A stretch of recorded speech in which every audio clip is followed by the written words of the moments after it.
Full Metal Storm, Battle of the Machines. This video is purely for entertainment and does not infringe on copyrights or laws. The rights to the novel and image belong to the original author. We do not claim ownership.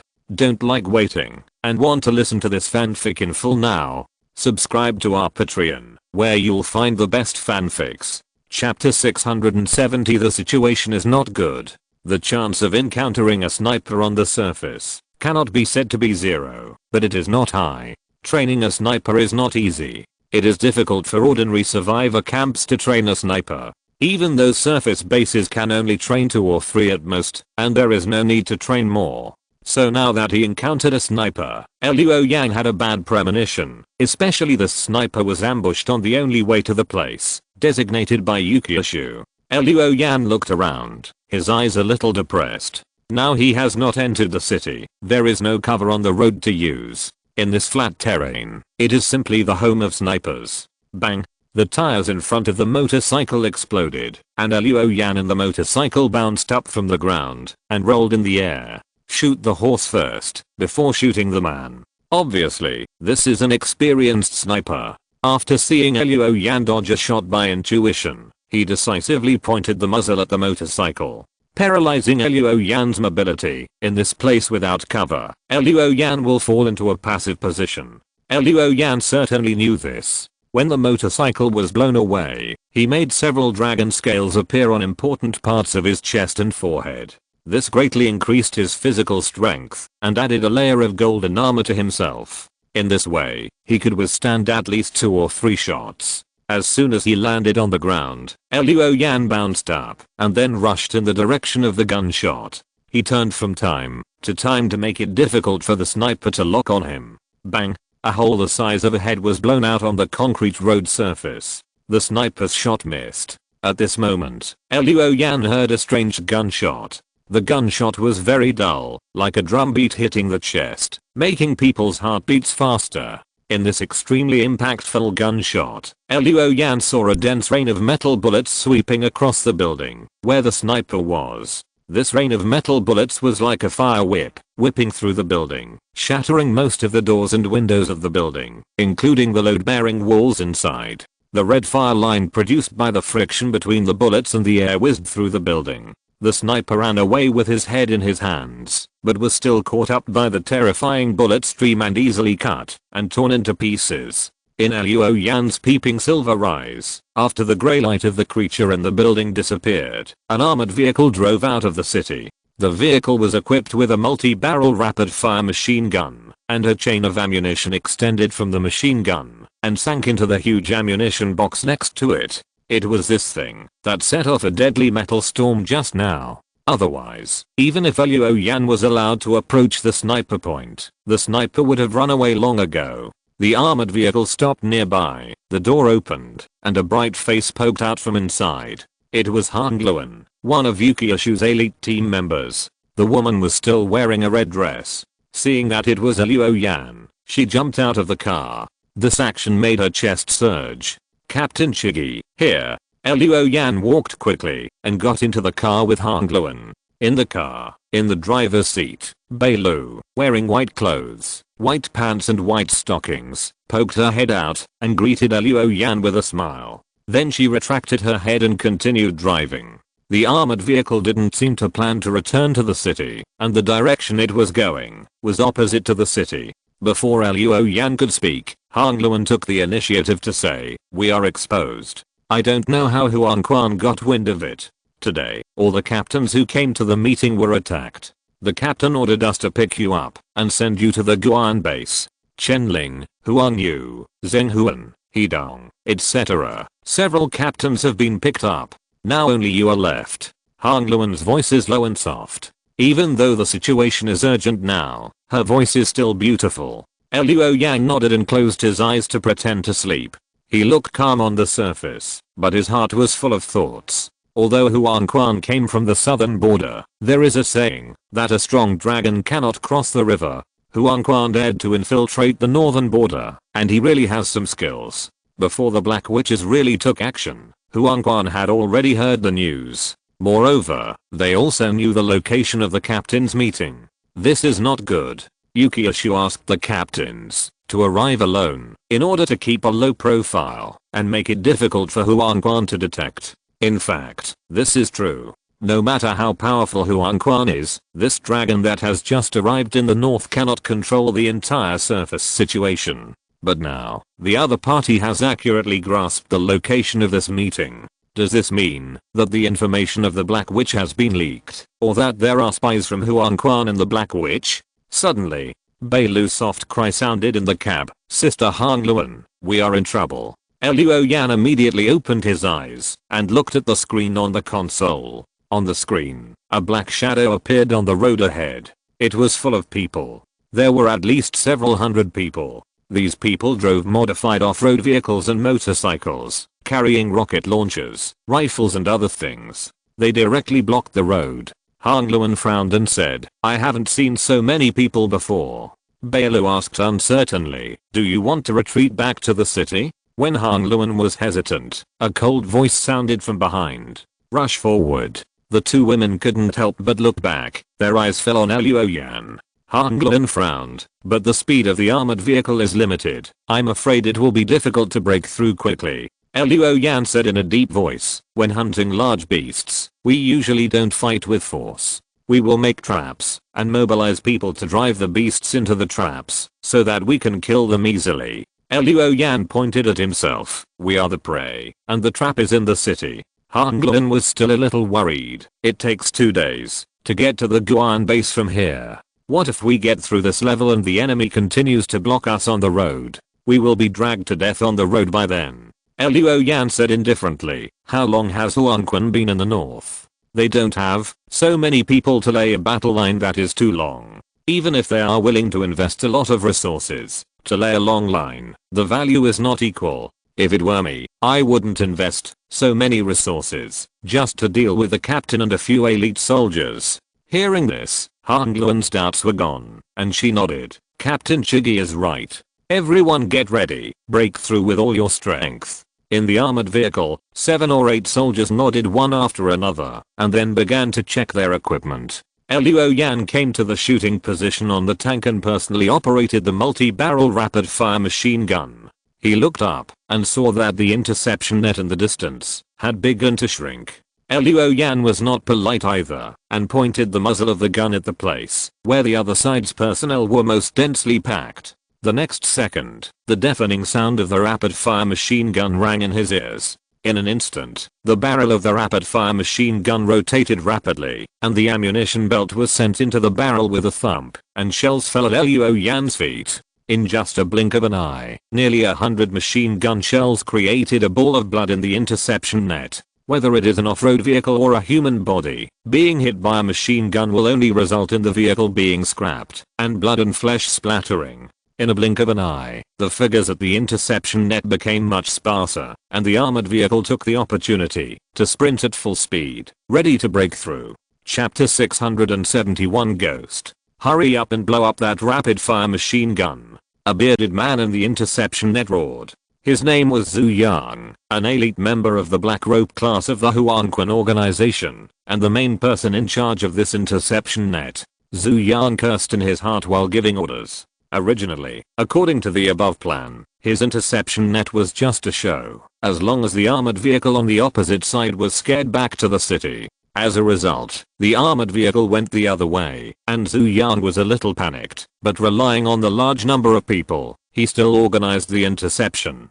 At that moment, a big man with earrings and a mixed metal and fabric clothing appeared. He carried a rocket shell on his shoulder, locked onto the rapid-fire machine gun on the armored vehicle, roared, and fired the shell. Boom. In the rolling air wave, a bright red arc was ejected from the tail of the rocket shell, pointing directly at the rapid-fire machine gun. Just as it was about to hit the rapid-fire machine gun, a twisted blood-red ripple suddenly shot out from the shooting position. Sword key. The blade hit the rocket shell and detonated it in mid-air. The violent explosion tore the surrounding air, and the flying fragments fell to the dry ground with flames. Jiuying gasped at this scene. On the armored vehicle, Luo Yan put his hands down. He had just detonated a rocket shell with the blade, but at this time, 2 more black spots came at high speed from different directions.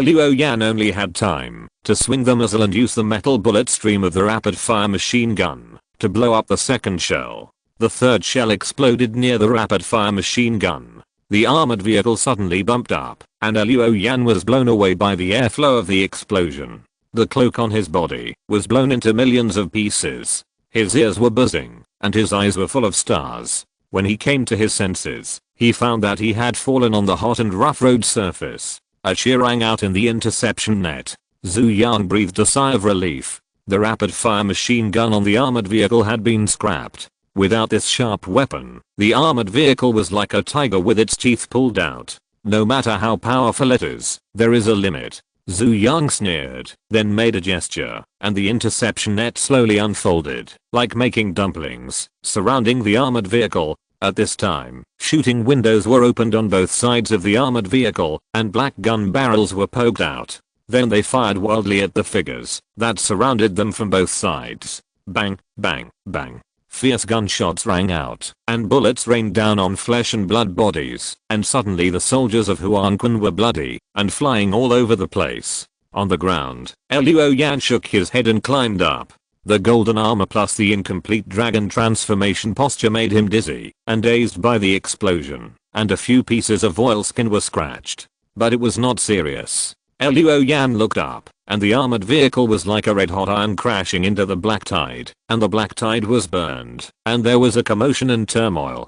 Chaotic gunshots, explosions, and shouts intertwined. The smell of blood and gunpowder mixed in the wind and drifted over together. This is a smell of war. Luo Yan tore off the cloak that had turned into a strip of cloth. First put on a layer of golden armor again, then took out blood drink and ring dragon, and began to walk towards the black tide in front. With every step he took, the blood light on his body became thicker. When Luo Yan started running, the thick blood light swirled around him and turned into a vortex of blood. Blood transformation sutra level 3. In the distance, Jiuying immediately noticed the blood-colored vortex, frowned, and then called to the back, "Get the ghost man ready. The point is difficult. Maybe you have to let the ghost man carry it."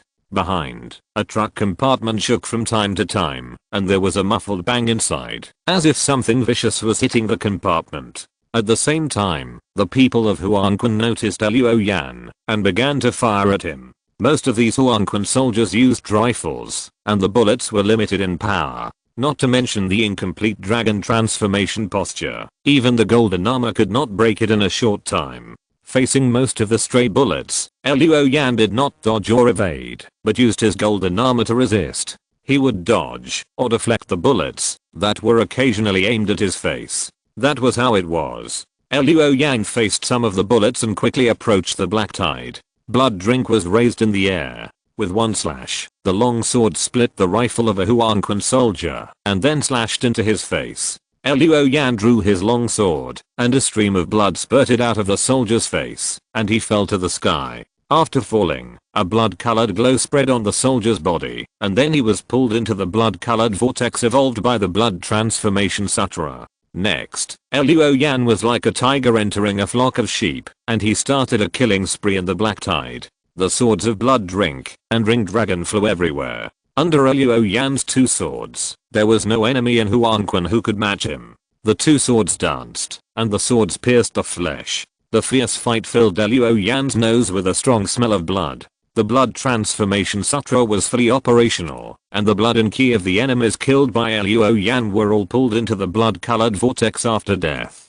This made Luo Yan feel that the blood in his body was roaring and rolling like a pump. Streams of heat washed over his limbs and bones, causing Luo Yan's temples to throb, as if he had endless power in his body. At the third level, the blood transformation sutra was considered a minor success. Now when Luo Yan killed the enemy with the blood transformation sutra, he would continuously absorb blood and ki. If he did not deliberately condense blood essence, these blood and ki would be continuously transformed into yuan li to replenish Luo Yan's energy and physical strength. The endurance was greatly improved, causing those opponents who tried to fight a protracted war with Luo Yan to suffer greatly. In the armored vehicle, Han Luan looked out the window and saw Luo Yan's two swords dancing wildly and blood and ki whistling around him, just like a demon king who had walked out of a mountain of corpses and a sea of blood. His arrogant arrogance had the tendency to overwhelm the entire audience. Captain Chigi seems to have become stronger again. Hang Luan whispered.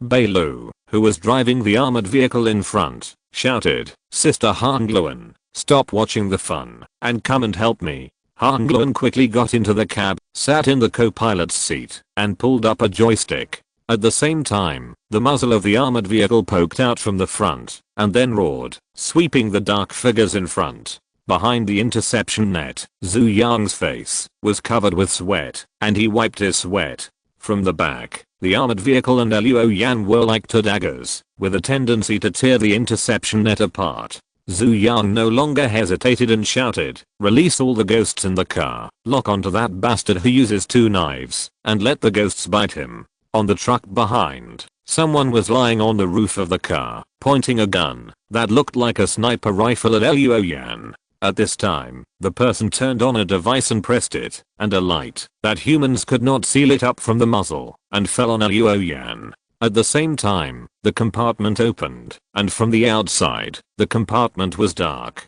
There was a foul smell coming from inside, and a sticky liquid that looked like blood slowly flowed out of the car. The next second, a figure jumped out of the car. It was a man with pale skin, messy hair, and red eyes. His teeth and nails were very sharp, and a black horn protruded from his head. The man seemed to have a very fast heartbeat. His chest was abnormally heaving, and his breathing was rapid. He exhaled hot air from his nostrils and mouth, and in his eyes, he caught a ray of light across the battlefield. It fell on Luo Yan, and he immediately rushed out with a roar. Chapter 672 Shibi Corpse. When the ghost man mentioned by Jiuying charged at Luo Yan immediately spotted him. Moreover, when Luo Yan glanced at the ghost man, he was slightly moved. It was not because the ghost man made him feel threatened, but because the dragon blood essence was a little restless. It seemed that the blood essence was interested in the ghost man. But you know, even when it swallowed the heavenly worm pill, the dragon blood essence gave Luo Yan the feeling of being dispensable. Of course, although it was interested in the ghost man, that kind of interest was still far from being determined to obtain, and it was only slightly higher than the degree of dispensable. A circle of not very obvious silver halos appeared in the red eyes, and Luo Yan took in the ghost man in full view. Ghost man, a product of the Yellow Spring Evil Ghost Project, a biological weapon made from the living cells of the Shibi corpse and human corpses. It has almost no intelligence, but has a strong hunting instinct, is sensitive, and is agile. Features: fast running, huge strength, and extremely poisonous. Ghost man, biological weapons? Huang Quan has such research and development capabilities? Luo Yan narrowed his eyes slightly, and then saw that 7 or 8 ghost men jumped out of the carriage at the back. As soon as these things like Huang Quan evil ghosts appeared, a channel appeared in the interception net. Huang Quan soldiers did not dare to stop them, and even did not want to be exposed to the eyes of these biological weapons. They stepped back, and let Luo Yan face these things directly. At this time, more dragon scales appeared on Luo Yan's body, indicating the attitude of the dragon blood essence. But that was all. The ghost man who jumped out of the carriage first had already arrived in front of Luo Yan. This humanoid monster roared, and pounced on Luo Yan. Luo Yan lightly stepped aside, letting the ghost man brush his shoulder and miss, but instead exposing most of his body under Luo Yan's eyes. With a knife in his hand, blood drink chopped like a battle axe, and the blade entered the flesh, cutting off the spine of the ghost man. When it was pulled out again, it was accompanied by a sticky dark red blood plasma. Plop. The ghost man fell to the ground, its spine broken. It could not move, but it still grabbed with its hands. It was not until the ring dragon crossed its neck and made its head roll out that the ghost man stopped moving. Amazing vitality. Luo Yan commented in a low voice. At the same time, a beam of amber light pierced into the ghost man's apostrophe body and sucked away its blood. More ghost men rushed over, one by one, like hungry tigers rushing at their food, rushing towards Luo Yan anxiously. Luo Yan responded calmly, avoiding the poisonous claws of a ghost man reaching out to him, and blood drink cut off the opponent's arm. Then the ring dragon lifted up, and the ghost man was cut in half by Luo Yan's sword from the neck to the top of the head. Such a tragic scene could not scare away other ghost men. Luo Yan's eyes flashed with a sharp light, dragging his sword into the ghosts, and the two swords burst into a dazzling blade light, like a human meat grinder, making the ghosts that rushed over one by one go without return. The ghosts were chopped by Luo Yan's two swords, and either their bodies were broken into several pieces or their heads were completely shattered. In a blink of an eye, Luo Yan's body was covered with minced meat and blood. Every time he killed a ghost, the dragon blood essence absorbed a portion of blood. When all the ghosts were knocked down by Luo Yan, most of the scales on his body disappeared. At the same time, he obtained a portion of the ghost blood essence. When this blood is burned with boiling blood, the ghost fierce state is obtained. In the ghost fierce state, the speed is increased, the strength is increased, the pain is reduced, and poisonous fog is generated when attacking. The state can last for 10 minutes. Obtaining more ghost blood essence will extend the state time limit. I don't know if it is because of the transformation of Shenzang. Now Luo Yan had obtained much more detailed information than before. This made him understand more about himself and the enemy. Am I dazzled? Did he kill all the ghosts? That's too fierce. Jiuying subconsciously took 2 steps back. The ghosts were his last trump card. Even the ghosts couldn't stop the double-bladed man, so Jiuying didn't think he could stop him. Look at Luo Yan again. He was standing next to a pile of corpses. The broken bodies of 9 ghosts were scattered all around. Luo Yan's blade was covered with minced meat of ghosts, and the gaps between his arms and fingers were all bloody. He stood there, murderous, so that the Huangquan soldiers didn't dare to approach him at all. At this time, the order to retreat was issued, and the Huangquan soldiers breathed a sigh of relief, and hurriedly ran away with their rifles. While running, they looked back from time to time, looking at the arrogant figure who was like an evil ghost Shura, killing a team of ghosts with double swords through the interception net. This figure was deeply engraved in the minds of the Huangquan soldiers. Back in the car, Luo Yan took off the clothes stained with blood and mincemeat, and threw them out of the car. Han Luan brought him a set of clothes to change into. When Luo Yan took the clothes, he caught a glimpse of the woman looking at him with reverence. Not only Han Luan, but all of Yukiashu's subordinates in the car were in awe. If these people had doubted Shige's strength before, and doubted whether he, the captain of Team 7, was unworthy of his title, then after today, they no longer had any doubts. 2 days later, the Guan base was in sight. This base, which Yukiashu had worked hard to manage, was prosperous and flourishing. Even those bases backed by forbidden areas were no better. But there was no forbidden area near this base, so the number of gold diggers and adventurers was relatively small. Luo Yan looked out from the car and saw that the fortifications outside the base were still being expanded, and many workers were sitting on the scaffolding and welding. There were mechs moving around in the base, and vehicles were coming in and out of the gate from time to time. The whole base gave people a sense of prosperity. After a while, Luo Yan came to a single room. Mr. Chigi, you rest here first. I will come back after reporting to the captain, Han Luan said in a pleasant voice. After she left, Luo Yan closed the door, took off his mask, and took a good bath. After changing into clean clothes, Luo Yan sat cross-legged on the bed and recalled the ghost man of the Huangquan organization. Those things are biological weapons made from the living cells of Shebishi. Shan Heijing. Overseas East Classic Records. Shebishi is to the north, with a beast body, a human face, big ears, and 2 green snakes. One is called Ganayu's corpse, to the north of adults. According to legend, Shebishi is actually a god, but Luo Yan is not sure what god he is. But the Huangquan organization was able to use the living cells of the Shibi corpse to conduct research on the Huangquan evil ghost project, which showed that they had control over things related to the Shibi corpse. It was unknown whether Huangquan had a whole Shibi corpse or just a part of its flesh and blood. Chapter 673 Secret.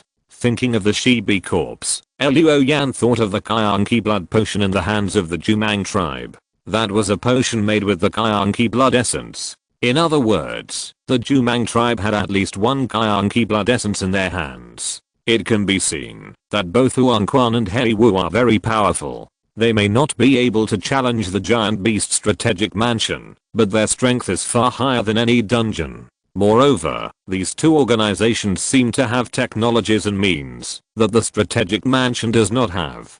Take the technology that the Jiuying tribe used to contain the beast soul of Aoi in the Valley of Sorrow before. Obviously, the strategic mansion does not have it. Otherwise, the strategic mansion should take a more proactive attitude in dealing with those overlord level beasts. These two organizations have a lot of secrets. There was a knock on the door. Luo Yan got up and opened the door. Outside the door was Han Luan in red. Captain Shiggy, please follow me. Luo Yan knew that the captain's meeting was about to begin. He did not bring a weapon and just followed Han Luan to a hall. There was a long table in the middle of the hall with high-backed chairs on both sides. Now, only Chenling, the captain of Xuanming Team 4, was present. This captain, who still owed Luo Yan a lot of debt, stood up immediately when he saw Luo Yan coming. Captain Shiggy, you are here? Luo Yan nodded slightly and sat down next to Chenling. Chenling whispered, I heard that you were intercepted? This time it was really a bad start. We haven't even started the official operation yet, and even the gathering place has been known by Huangquan. Captain Shiggy, do you think there is a problem within us?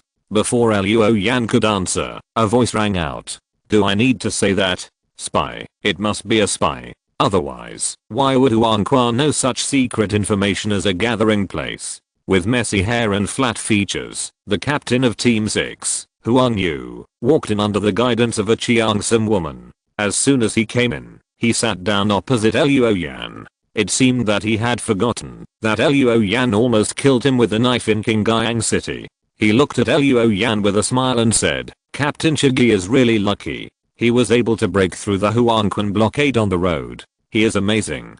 Huang Yu, showing a golden front tooth, gave Luo Yan a thumbs up. This behavior was quite a squeeze. Luo Yan looked at him curiously. He wondered how big a person's heart must be to be like Huang Yu, not worrying about the harm caused by his mouth. Chenling next to him also whispered, it is a state of mind for a person to live to this point. Next Zheng Huan from Team 2 and Hidong from Team 5 arrived one after another. When Yukiashu also came in, except for Liu Zio's team, all the captains of the Xuanming department were present. Yukiashu still walked to the main seat, but did not sit down immediately. She supported her hands on the table and leaned forward slightly. She said sincerely, before we start the meeting, I want to apologize to all the captains. I'm responsible for leaking the information about the meeting place. Captains, I'm sorry. Zheng Huan, with thick eyebrows and big eyes and a sunny face, laughed and said, don't mind, Captain Yu. You also sent someone to pick us up. I think no one will care about this little thing. Don't you think so, Leo He? He looked at Hidong, who had a mouthful of yellow teeth next to him. Hidong just pulled his teeth silently without expressing his opinion, which made Zheng Huan frown. Huang Yu, who had a gold tooth, smiled and said, Captain Yu, to put it mildly, it may be that your Team 1 was negligent. To put it seriously, there may be a traitor in your Team 1, or among us. He looked at Luo Yan, but his eyes quickly slipped away and fell on Chenling. Don't you think so, Captain Chen? Chenling looked at his nose with his eyes and his heart with his nose, as if he was in a trance, and didn't respond to his words. Coward. Huang Yu slapped the table with his hand, turned around, looked at Yukiashu and said, Captain Yu, you have to give everyone an explanation for this matter. You can't just say sorry and let it go, right? Yukiashu's eyes swept across Hidong and Luo Yan. Captains, what do you say? Hidong put out his cigarette in the ashtray and raised his head. Captain Yu, this time I agree with Captain Huang. This is not a small matter. We were able to leak the meeting place this time. What about next time? If Team 1 doesn't have a solution, then I'm sorry I won't accompany you in this operation. After all, Yukiashu was only a captain, not the head of the Xuanming department. She really didn't have the right to order Hidong to continue to participate in the war. Yukiashu looked at Luo Yan again. Luo Yan tapped the table lightly with his fingers and said, we were intercepted on the way here, and Huangquan also dispatched a biological weapon.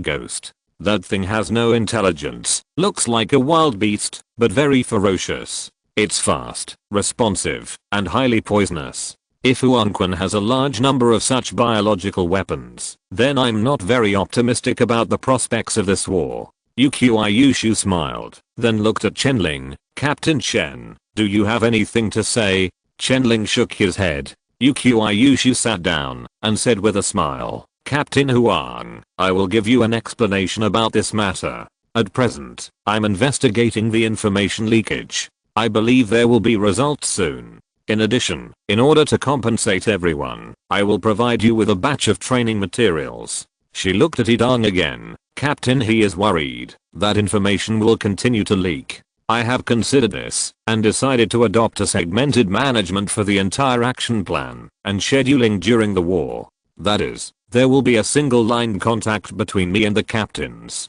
In this way, everyone will not know each other's information, and I will control the overall situation. In this way, it should be possible to prevent information leakage to the greatest extent. Captain He, what do you think? Finally, Yushu turned to Luoyan. We just learned about the existence of ghosts. Our team 1 also captured a living creature, which is more powerful than ordinary ghosts. Now, my team of biological experts is studying the secrets of ghosts. But I believe that Huangquan should not be able to mass produce ghosts. At least there is no way in the north now. Otherwise, I'm afraid that you and I will not be able to sit here and communicate. Luoyang nodded slightly, agreeing with Yushu's guess. If ghosts can be mass produced, their base camp would have been flooded by those biological weapons without intelligence and fear of death. How could they hold a meeting in the Guan base? Well, since Captain Yu said so, I have no objection. Huang Yu spread his hands and said with a smile. Hidang, who lit another cigarette, also said, Captain Yu, please continue. Chapter 674 Ghost Soldiers. At this point, the meeting officially entered the agenda. Yushu smiled and looked around and said, everyone, I want to know how many resources you can invest in this war. I need to adjust your battle plan based on this to avoid omissions and cause you to be outnumbered during the action. Huang Yu scratched his hair and said, Captain Yu, I don't doubt you. I'm just worried that after I introduce myself here, I will be used by someone with ulterior motives. Yushu smiled and gestured. The women of Hangluan and Bailu took pens and paper and distributed them to the captains. If anyone doesn't want to say it directly, you can write it on paper. Yushu said. Xing Feng didn't even look at the paper and pen in front of him and said, since we are all in the same boat, we should trust each other. If you don't even dare to reveal this little information, how can we fight this battle? I'll go first. Our team 2 can send out about 200 people to participate in the battle this time. My main team has 25 people, plus 3 mechs. That's about it. As soon as he finished speaking, Hidang, who was sitting next to him, said, my manpower is about the same as Liu Zeng. Seeing that Xing Feng and Hidang had already spoken, Chenling glanced at Luoyan and then said, our team 4 doesn't have that many people. The number of people who can be dispatched is about 100. The number of people in the main team is 15, and there is only 1 mecha. As soon as he finished speaking, Huang Yu laughed. Captain Chen, are you kidding me? 1 mecha? Do you think this is playing house? Sorry, my fault. I know I have bad breath. I won't say anything. You continue. Chenling looked at Huang Yu coldly, but he was helpless. At this time, he heard Luoyan, who was sitting next to him, speak. Our 7th team can dispatch about 500 combatants. 30 in the main force. 3 mechs. Across the long table, Huang Yu, Xing Feng, Hidang and others couldn't help but look at Luoyan. The mechs were fine. Xing and he could also take out 3. But Luoyan could actually send 500 people to participate in the battle, and there were also 30 in the main force. Adding the mechs, it's hard to believe that this man has such strength after just joining the Zuanming department for more than half a year. Captain Huang? Yushu cast an inquiring look at Huang Yu. Huang Yu picked up the pen, folded the paper, handed it to Bailu, and whistled at her frivolously. Yushu took the paper, read it, and then smiled and said, the information you can put in is about what I expected. Only Captain Chigi surprised me a little. In this case, the plan doesn't need to be changed. Hangluan. Several girls gave Luo Yan and other captains an envelope each. Luo Yan reached out and tapped the envelope and felt that there was a mobile phone in the envelope. The mobile phones that the captains have now contain your respective action plans and combat objectives. Yukioshu smiled and said, at the same time, I will also use this phone to communicate with you in a single line, so please remember to bring it with you and protect it well and don't damage it. In addition, Yukioshu paused and restrained his smile. This action, the Jiuying tribe will also participate. Hearing this news, Luo Yan was a little surprised. Zheng Huan and others also looked at Yukioshu. Hidang, who blew a smoke ring and had yellow teeth, said, Captain Yu, didn't you say earlier that this was the action of our Jiuying tribe? Why does the Jiuying tribe also want to get involved? Yukioshu said with a serious expression, this is what the higher-ups mean. In short, the Jiuying tribe will participate in this war. Luo Yan closed his eyes slightly in the mask. The Jiuying tribe is actually going to participate in the war. From this point of view, Lin Yuanfang is really lucky he is still alive. On that day in the Valley of Sorrow, the divine machine Ying Zhao destroyed Lin Yuanfang's mecha. The head of the Jiuying tribe urgently left the mecha, but was still hit by Ying Zhao. However, Lin Yuanfang's body was not found afterwards. Now that the Jiuying tribe is going to join the war, Luo Yan can probably guess Lin Yuanfang's purpose. In the Valley of Sorrow, the Jiuying tribe suffered heavy losses, and Lin Yuanfang lost a god general level mecha. Captain Zhang Zhu died in his own hands. Later, Kyojin, the leader of the Hydra gang, and one of the captains of the Jiuying tribe, also died in his own hands. The Jiuying tribe suffered a series of setbacks, and suffered heavy losses. Now it wants to intervene in the Huanquan war, just to make some contributions, and make up for the losses. However, Yukioshu actually agreed, which is not like her style. Luo Yan couldn't help but look at Yukioshu. The latter squeezed his eyes imperceptibly. Then he said, that's all for today's agenda. After you leave, check the part you are responsible for. If you have any questions or doubts, you can come to me at any time. Well, please do as you please. The meeting ended. Luo Yan and others walked out of the hall, left the main building of the base, and returned to their own residences. As they were walking, Luo Yan suddenly heard a cry of surprise, and then a figure flashed on the street in front of him. It was a man with pale skin, a black and red horn on his forehead, his eyes emitting a terrifying red light, and his body exposed outside his clothes was covered with dark red blood vessels. Those blood vessels protruded from the surface of the skin, like varicose veins. Behind the man was a garrison team of the base. They shouted for pedestrians to get out of the way, and at the same time shot at the one-horned man in front. Luo Yan's eyes were covered with circles of silver lines. The peeping silver eyes were activated.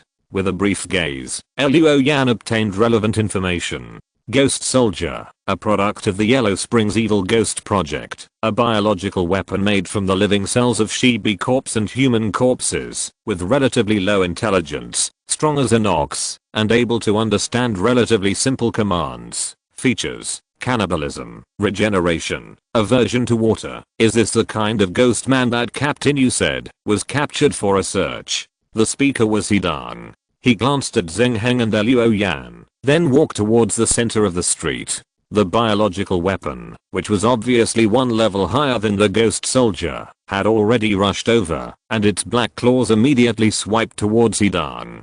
Hidang's skinny body suddenly swelled up, like a balloon filled with air. The captain reached out and grabbed the wrist of the ghost soldier. A crackling sound suddenly sounded in Hidang's body, and the wrist bone of the ghost soldier was immediately crushed, and the claws that were originally handed to Hidang also fell down weakly. But at this time, the ghost soldier opened his mouth, and a stream of green liquid suddenly spurted out from the black esophagus, sprayed towards Hidang. Aversion to water. If you're listening to this novel on a channel other than Fanfic World, it means they downloaded and uploaded it without effort. We cordially invite you to visit our channel, Mundo Fanfic Novelos. There you'll find the original version of this story and you can explore many other novels of various genres. We're waiting for you to immerse yourself in a world of incredible novels. Chapter 675, Plan and Seize. Hidang also reacted quickly. Seeing a large amount of liquid gushing out of the mouth of the ghost soldier, He lowered his body and slid.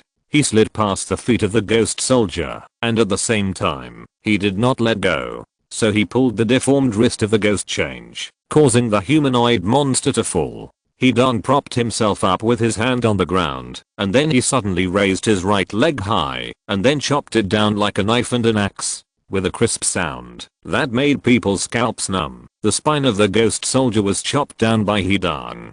But like the ghost man, even if the spine was broken, this thing was still very fierce, grabbing with both hands. Hidang wanted to kill it, but someone shouted, "Please wait." A group of people drove up, stopped nearby, and jumped down. A researcher jumped off the car and shouted, "Captain He, please show mercy. This is an important research sample for us. We can find the weaknesses of these Huanquan evil ghosts from it. Please don't kill it." Hidang shrugged his shoulders and said, "Then you can take it away. But be careful next time."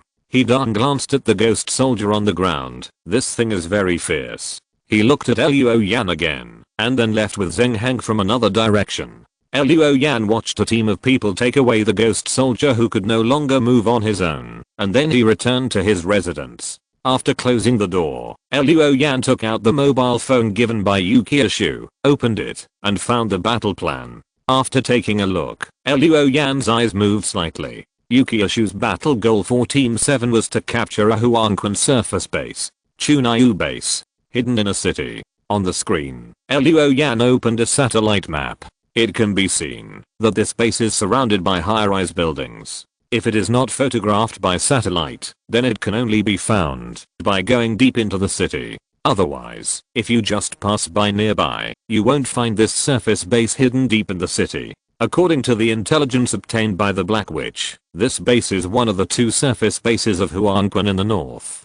There are 2 mechs in Chunyu base, and the combat personnel are about 300 people, but with the maintenance, logistics and other personnel, the population of the entire base should be between 600 and 800 people. Chunyu base is like a nail, rooted in the north. If it is not pulled out as soon as possible, it will take root and sprout and grow. It will be difficult to deal with it. The information provided by Yukiashu is very detailed. After Luo Yan read it carefully, he already has an outline of how to conquer Chunyu base. However, he has always been cautious. Although Yukiashu provided a lot of information, Luo Yan still wanted to collect as much intelligence as possible, and then seize it after careful planning.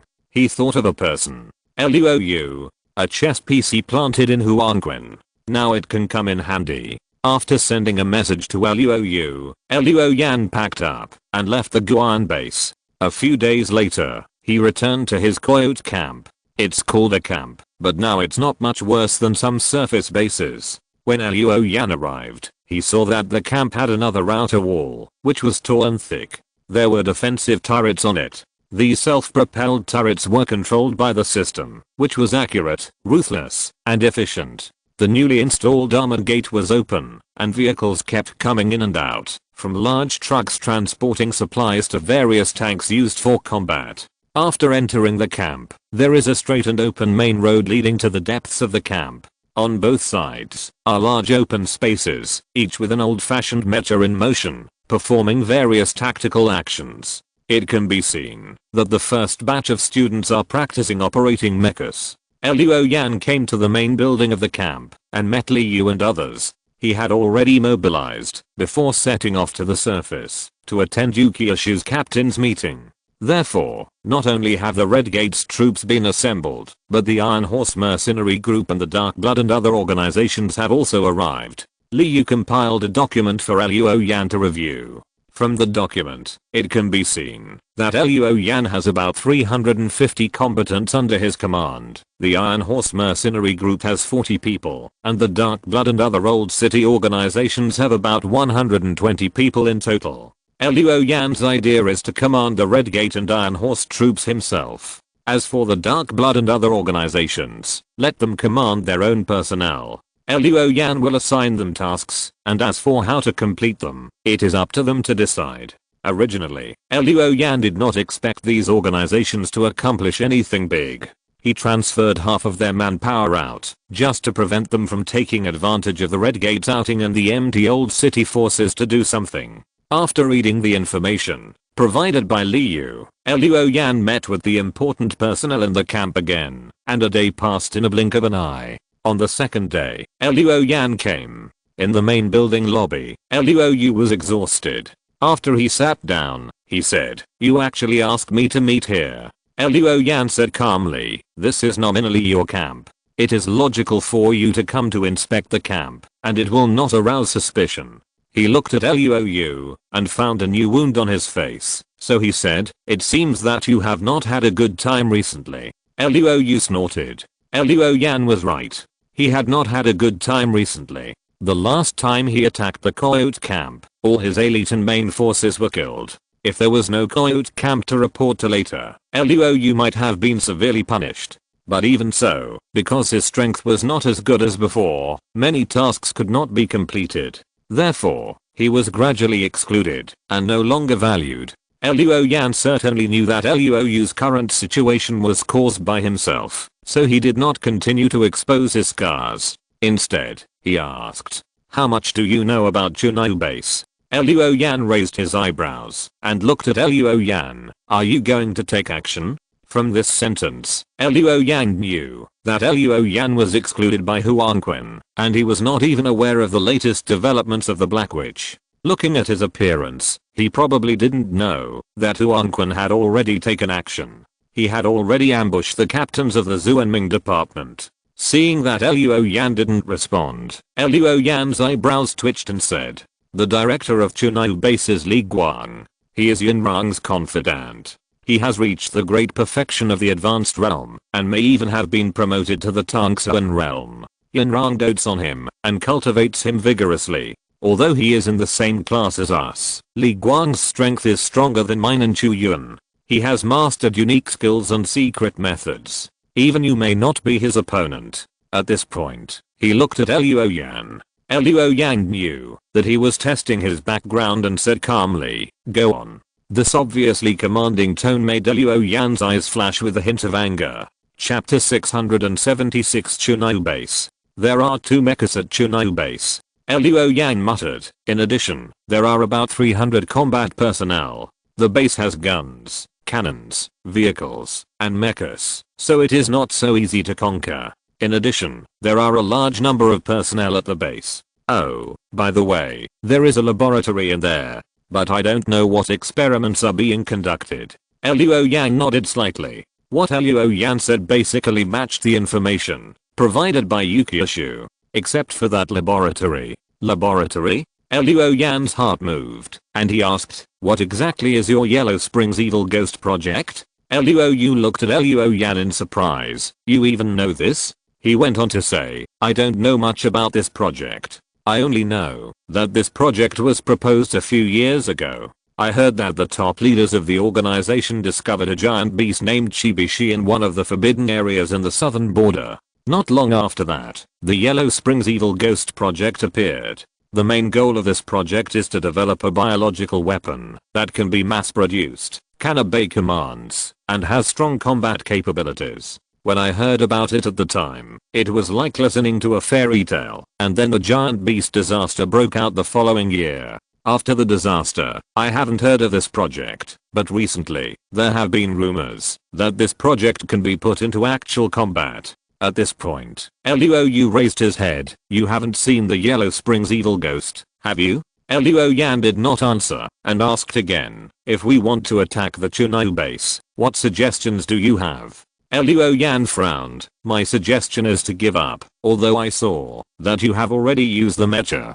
But to be honest, I don't think you have a chance of winning. Even if you take down the base, you will be seriously injured. If you must fight, it may be easier to attack after killing Li Guang."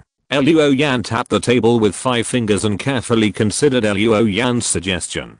Luo Yan said again, "By the way, speaking of Jiuying base, recently, Yinrang has collected another mecha and will send it to Jiuying base soon. If you want to attack the base, you'd better try to intercept it. Otherwise one more mecha will reduce your chances of winning by several points." Luo Yan raised his head. "How many people know this news?" Luo Z smiled. "It's not a secret. This news is known to everyone. Luo Yan asked him some more information about Huangquan, verified it with what he knew, and read Luozi's thoughts with the silver eyes of peeping Dao. After confirming that this man did not deceive him, he said coldly, "Open your mouth." "What for?" Luozi asked back, and then understood. "You want to give me an antidote? It's temporary." Luo Yan said coldly. Luozi stood up with a cry and said loudly, "I revealed this information to you. If Yanrang knew it, I would be dead. I have done this much, and you still don't believe me?" Luo Yan asked indifferently, "Can you believe me? Some things are tacitly understood by everyone. You and I are not 3-year-old children. Let's not waste time." Luozi snorted and opened his mouth reluctantly. Luo Yan pointed with his finger, and something fell into Luozi's mouth. He closed his mouth and made a swallowing motion, but saw Luo Yan staring at him and frowned. After a moment of stalemate, Luozi's Adam's apple slid up and down, and this time he really swallowed what Luo Yan gave him into his stomach. After eating, Luozi looked at Luo Yan in confusion. "Chocolate?" Luo Yan nodded. "It's chocolate." "I don't believe you," Luozi muttered, and then said, "If there is nothing else, I will leave first." Luo Yan reminded him, "Be careful, I'm the only one who knows your identity, and the other black witches will not show mercy if they run into you. If something unexpected happens, go to Chunyu base to find me." Luozi nodded, and asked Liu to send him out of the camp. In the next 3 days, Luo Yan summoned core members such as Liu, Guanpeng, and Yang Heo. They had a detailed discussion on how to attack Chunyu base. After formulating an action plan, Luo Yan left the Coyote camp alone. On the same day, Yang Heo also left with a team of people.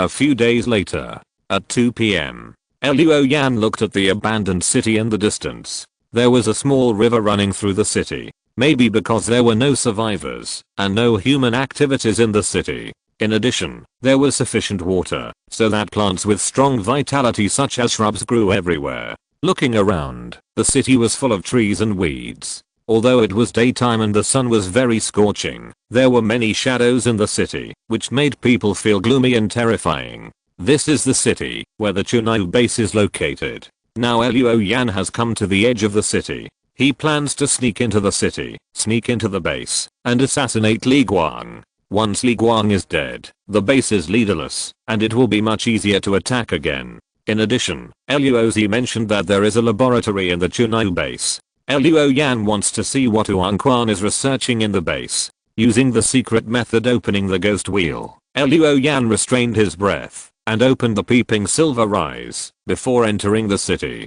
He walked silently through the bushes and bypassed obstacles one by one. Luo Yan's movements were so gentle that even the animals in the urban jungle did not notice Luo Yan passing by. After passing through 3 blocks in a row, the sun had already set. It turned out that time had come to evening without knowing it. Luo Yan was crossing a street corner, and suddenly, he stopped. Turning the corner of the street, a wall blocked the way, but this wall was obviously damaged, and the wall was broken. On the wall, Luo Yan saw messy scratches. He reached out and compared one of the scratches, confirming that it was scratched with fingernails. On the wall, there were also the words Chunyu and a group of numbers next to it, which should be the logo of the base area. It seems that the Chunyu base should have been set up here before, but Luo Yan looked inside the wall and saw a mess behind the high wall. The base had been moved long ago. He turned over the high wall and landed on the ground and found that this place seemed to have experienced a battle. There were chariots entangled in bushes, and there were also large trucks covered with black stains and rust. In some weeds, you can also find soldiers wearing base uniforms, but only a skeleton is left. What happened here? Looking at this scene in front of him, Luo Yan suddenly felt that the Chunyu base was not as simple as he imagined. Suddenly, in his field of vision, Luo Yan saw a figure moving in a building covered with weeds on the left. In the vision of the silver eyes of the peering Dao, there was a figure outlined by simple lines. However, this figure did not have the biological grey light. This familiar scene brought back Luo Yan's memory. The Yellow Springs evil ghost. Whether it was a ghost man or a ghost soldier, those biological weapons made from human corpses did not have the biological grey light. Chapter 677 Ghostland.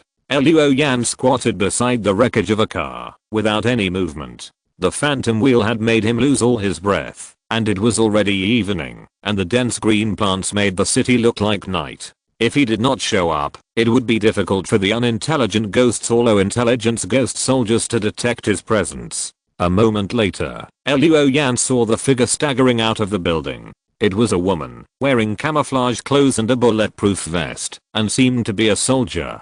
But now her skin was pale, her eyes were glowing red, and there were bulging blood vessels on her arms and cheeks. Obviously, this was a ghost soldier. This ghost soldier suddenly opened his mouth and made a duck-like cry. The sound was shrill and especially creepy in this environment. After making a regular cry, not long after, Luo Yan saw figures coming out of nearby buildings or car bodies. They were all low-level ghosts. These things seemed to be summoned by the ghost soldiers. After coming nearby, they surrounded the woman. The ghost soldier wearing a bulletproof vest pointed to the depths of the city, then took a big step and ran. All those ghosts followed her and disappeared from Luo Yan's sight in a moment. They went deep into the city, and they didn't know where to go or what to do. Luo Yan frowned slightly, feeling that this was a little different from the Yellow Springs evil ghosts he had seen. He looked around, and in the field of vision of the peeping silver eyes, there were many Yellow Springs evil ghosts moving in the city behind the high wall.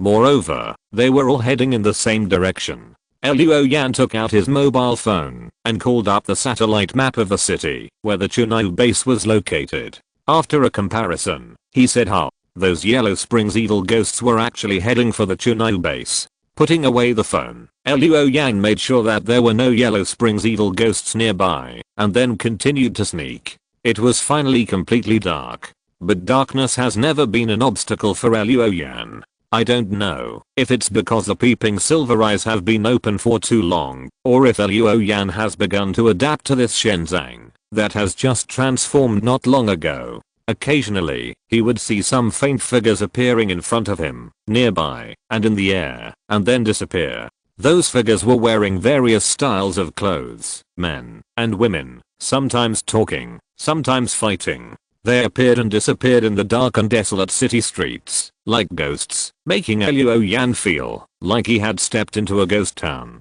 Luo Yan tried to stare at these phantoms, trying to figure out what they were, but unfortunately, these phantoms appeared too briefly, like a startled wild goose, and flashed by. After observing for a while, these phantoms that appeared and disappeared around him did not cause any harm to him, so Luo Yan temporarily ignored them, and quickened his pace. Not long after, a building attracted Luo Yan's attention. This building was obviously heavily protected, with high walls built around it, with shooting positions, and scrapped machine guns on the walls. In front of the gate, there were 2 barricades. Luo Yan walked into the gate, and the heavy iron gate fell to the ground, covered by weeds. There was a sign on the building in front, but only half of it was left, and only the 3 words laboratory could be seen. Luo Yan scanned the building, and there was no sign of the Yellow Springs evil ghost in the building. Moreover, the building looked like a single building, but under its foundation, there was a rather large space.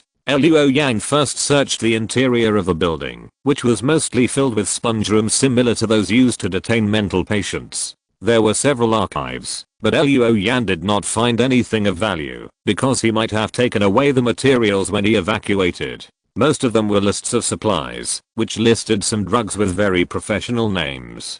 Luo Yan could not understand them, but he remembered them, and planned to consult professionals when he had the chance. Then he went underground, to the basement, where there was an elevator and a safety passage. The elevator had stopped running, and the safety passage was severely damaged. The stairs had all collapsed, and a lot of rubble was blocking the road. Without professional tools, Luo Yan did not think he could dig a passage. So he returned to the elevator, opened the door, and went down the elevator shaft. Because the ventilation equipment had stopped running, Luo Yan clearly felt that the air had become thinner after he reached 10 meters down. After descending another 10 meters, he finally touched the hard ground. Coming out of the elevator, there was a passage with a flat road surface and iron plates. Luo Yan looked around and found no suspicious figures, so he temporarily closed the silver eyes of peeping. Even though he had gradually adapted to it, it was still a burden to open the shenzhang for a long time. After turning off the shenzhang, Luo Yan found a flashlight in his backpack. Turning it on, the cold light illuminated the passage. The ground and walls of the passage were mottled with color blocks, covered with bullet holes, and the ground was scattered with dusty shells. It can be seen that there had been a battle here, and from the corpses that were found from time to time, the limbs were either deformed or separated. The battle was quite tragic. Luo Yan pulled out the ring dragon, holding a knife in one hand and a flashlight in the other. He went deep into the passage silently. From time to time, he had to bend down to crawl through the large clumps of wires hanging from above, or the large spider webs on the walls or overhead.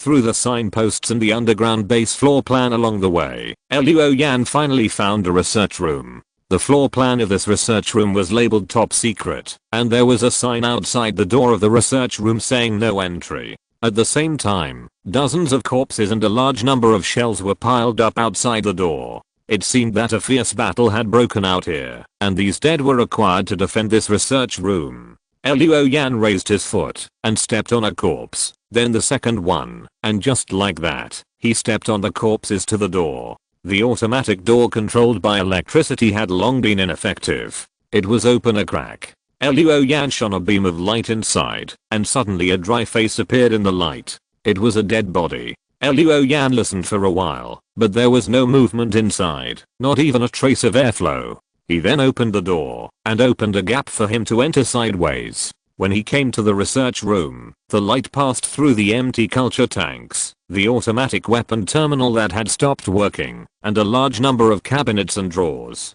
Of course, there was no shortage of corpses here. All the corpses were wearing white coats. Luo Yan squatted in front of a corpse. The flashlight fell on the card on the chest of the corpse, and he could see the words Huangquan Research Institute. After walking for a while, Luo Yan stopped in a room. There was a sign outside the room that said supervisor's office. He pushed open the door, and dust danced under the light. There was a corpse sitting in the dark office. It was a man, holding a gun in his hand, and his head was broken. It seemed that he had committed suicide by shooting himself. Chapter 678 Devil's Diary. Luo Yan walked over. The flashlight fell on the chest of the corpse, where a card was hanging. Huangquan Research Laboratory, Assistant Zhao Zhendang. The light moved, and Luo Yan saw that a notebook had fallen under the feet of the assistant. He picked it up and blew on it, and the dust flew. Opening the notebook, Luo Yan saw the words Huangquan Evil Ghost Research Diary written on the first page. Luo Yan was excited when he saw it and flipped through it casually, but found that a lot of the diary inside was torn off. He turned directly to the back, and while flipping through it, something fell out. It was a photo. The flashlight shone on it, and there was a man in the photo. He was in his 40s, with an honest look, but he had two red curved horns on his forehead. The base of the curved horns was bright red like blood, and the color gradually transitioned to dark black at the tip of the horns. A pair of eyes also flashed red like the size of rice grains. There were lines all over his body, but they did not look like varicose veins like the ghost soldiers. These lines are more regular, forming a demonic and strange pattern. On the man's chest, a vertical pupil appeared, and the lines on his body radiated from the surroundings of this vertical pupil. Luo Yan picked up the photo and found that someone had written a name on the back of it. Jiuying. Look at the diary again. The first sentence is, I succeeded. I created a weapon that is higher than the ghost soldier. Now, I can definitely sit on the chair of the calling class. Luo Yan narrowed his eyes slightly. Higher than the ghost soldier? This man. Jiuying. He continued to read. This may be an accident. They all said that Jiuying's example cannot be replicated, but who knows, maybe they are just jealous. It is undeniable that Jiuying is more powerful than other ghost soldiers. He even has abilities similar to Shenzhang. This is really great. After research, I can be sure of one thing. Jiuying retained his wisdom from his lifetime, and he was even able to communicate with me, but the cells of the Shibi corpse also affected him. He became violent and bloodthirsty. There was nothing we could do about it. Luo Yan turned over this page of the diary. On the new page, He wrote, "I have made a new discovery in my research, sociality. I found that when a large number of Huanquan evil ghosts are gathered together, they can actually form a social structure.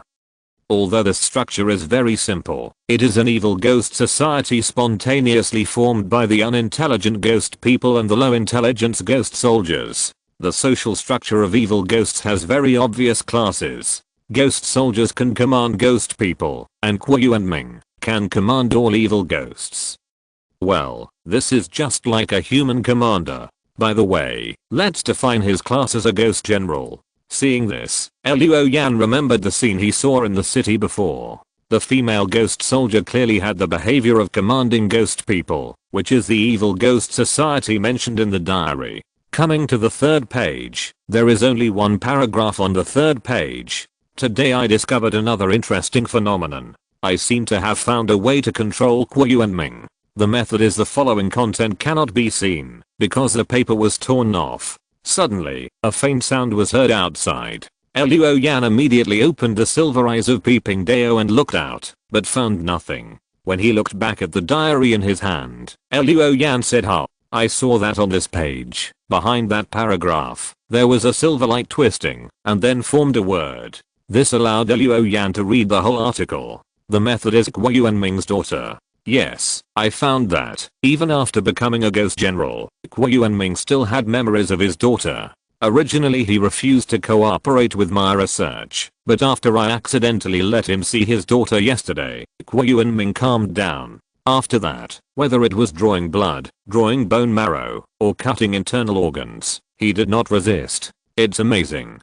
Could it be that, even after becoming a ghost general, he still loves his daughter deeply? This is really interesting, so I did further research. I hurt his daughter, and he was obviously angry and distressed. As long as his daughter is in front of him, Jiuying will not resist at all. He will do whatever I ask him to do. This is really interesting.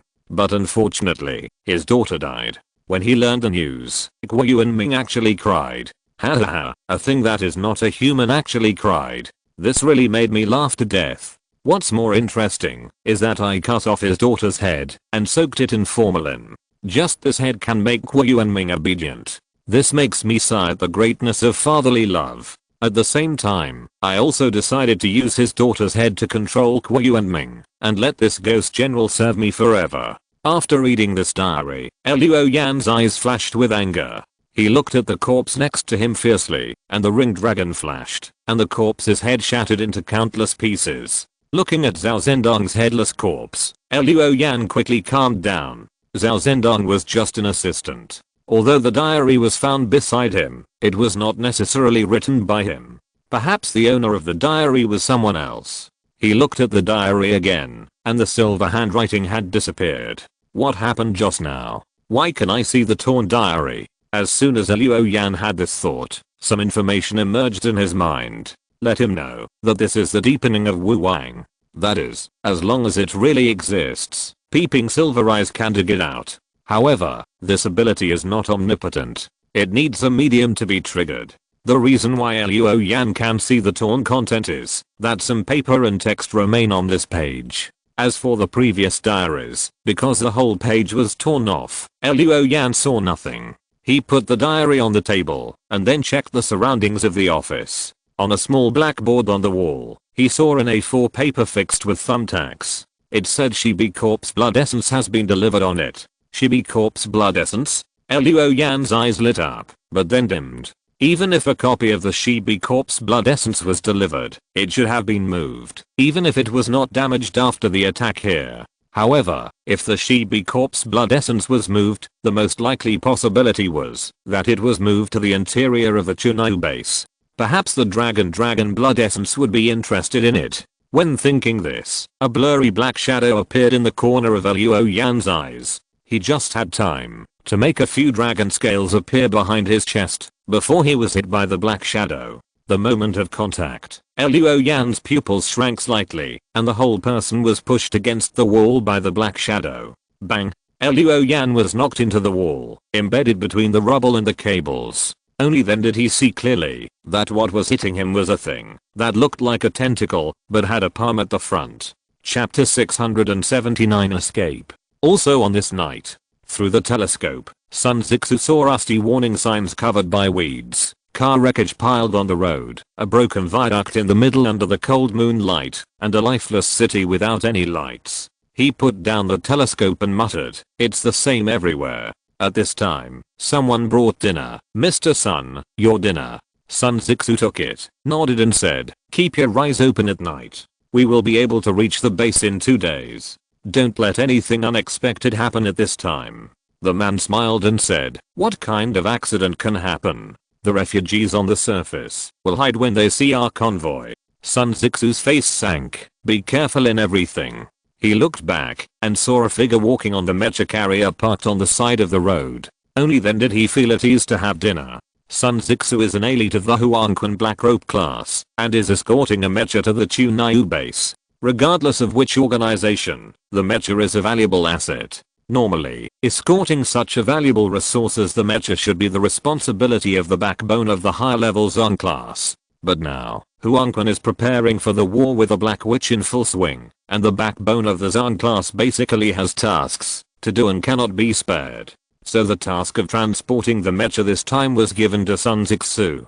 Don't make any mistakes. After dinner, Sun Zixu got into the mecha carrier. He would only feel at ease if he was in charge in person. Asterisk asterisk asterisk Chunyu Base Huangquan Research Laboratory. Luo Yan, who was knocked into the wall, groaned and swept the ring dragon in his hand. The arm retracted quite alertly, but it was still cut by the long knife. A string of sparks. Luo Yan clearly saw that the arm retreated to the outside of the door. Under the light, a figure rushed in from outside the door. It was a man. He looked to be in his 40s and had an honest look. But there are 2 curved horns on his forehead. The base of the horns is bright red, and the color gradually transitions to dark black at the end of the horns. There are demonic patterns on his body, and a fist-sized vertical pupil on his chest keeps turning. Luo Yan narrowed his eyes slightly. Jiuying, the ghost general. The only difference from the photo is that this Jiuying now has 7 black tentacles dancing behind him. These tentacles, which are as thick as an adult's arm, have irregular patches that emit red light. And at the end of the tentacles are black palms. There are red claws on the palms, and red light flashes from time to time.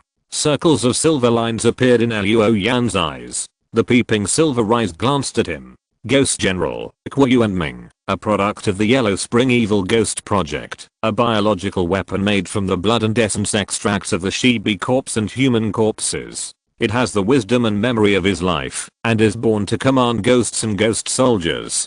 Features: great strength, strong, steel skin, ghost path, 7 limbs. It is indeed a ghost general. Luo Yan stretched out his hand and slightly supported himself on the wall, and then he was free from the wall. At this time, Jiuying rushed over, and the 7 tentacles behind him suddenly rushed straight and hit Luo Yan like a cannonball. Luo Yan's figure flashed and disappeared on the spot.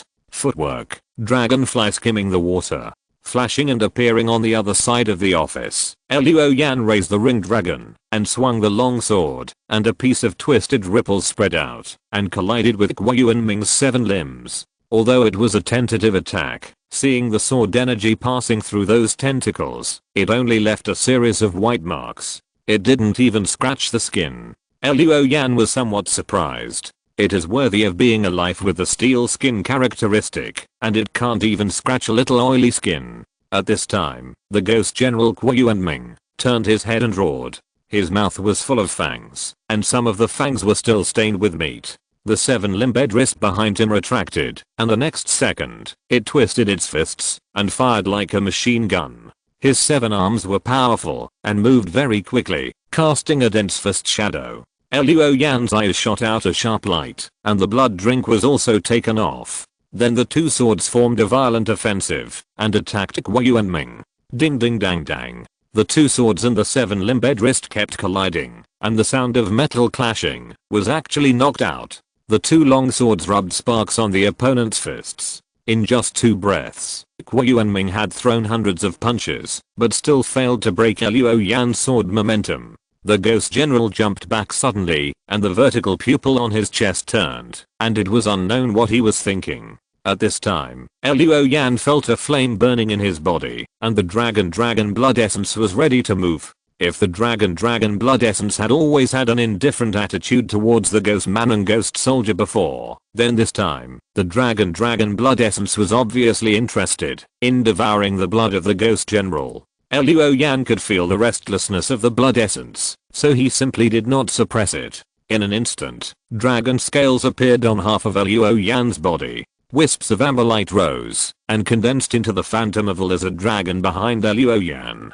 As soon as the phantom transformed by the dragon blood essence appeared, the vertical pupil on Guo Yuanming's chest no longer stared at Luo Yan, but looked at the phantom of the lizard dragon. Before Luo Yan could make any move, Guo Yuanming's 7 limbs suddenly stretched out and reached the ceiling. Twist and twist. They pierced into the ceiling and then pulled it down suddenly, pulling the ceiling down. Fragments of all sizes smashed towards Luo Yan. Luo Yan's 2 swords danced brilliantly, turning all the large and small fragments that came flying into ashes. When the fragments were gone, Luo Yan's eyes lit up with circles of silver light, and he looked around.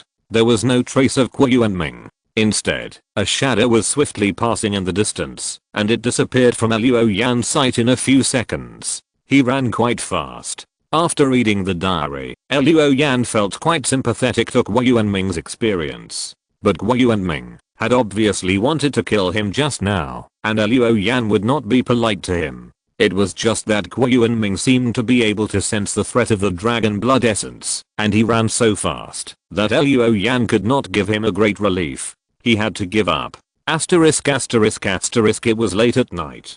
Sun Zixu fell asleep in his clothes. The guards on the mecha carrier also couldn't stop dozing off. The moon quietly went into the clouds, and the sky and the earth were dark. At this moment, a petite figure flashed from the bushes beside and went under the belly of the carrier. The figure walked under the belly of the car, attaching bottle cap-sized devices to the tires. The tires of the carrier were almost as tall as a person, and it was difficult to detect a bottle cap-sized object. Finally, after tampering with the hidden places of the fuel tank and other objects, the figure left swiftly. After an unknown amount of time, Sun Zixu, who had fallen asleep, suddenly woke up and heard a piercing and strange whistling sound. He just jumped up, and out of the corner of his eye, there was a flash of fire outside the car window, followed by a violent explosion and a violent shockwave. Chapter 680 Jingwei. In the dark night, the sudden light of fire illuminated the wilderness.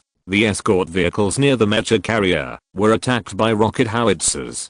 They flew up in the violent explosion and then fell heavily to the ground. One by one, the escort vehicles were in flames and smoke and were declared scrapped. In the mecha carrier, Sun Zixu shouted, "Drive, get out of here." Before he finished speaking, he felt a violent vibration under his feet, and continuous explosions sounded outside the car. The tires and fuel tanks of the carrier exploded. Although the impact of the explosion did not overturn the heavy car to the ground, it also made the people in the car stagger. Sun Zixu climbed up and saw a screen reporting the damage to the carrier. Judging from the situation shown on the model, the chassis system of the carrier has been completely scrapped, and the fuel tank was blown up, so the vehicle was scrapped.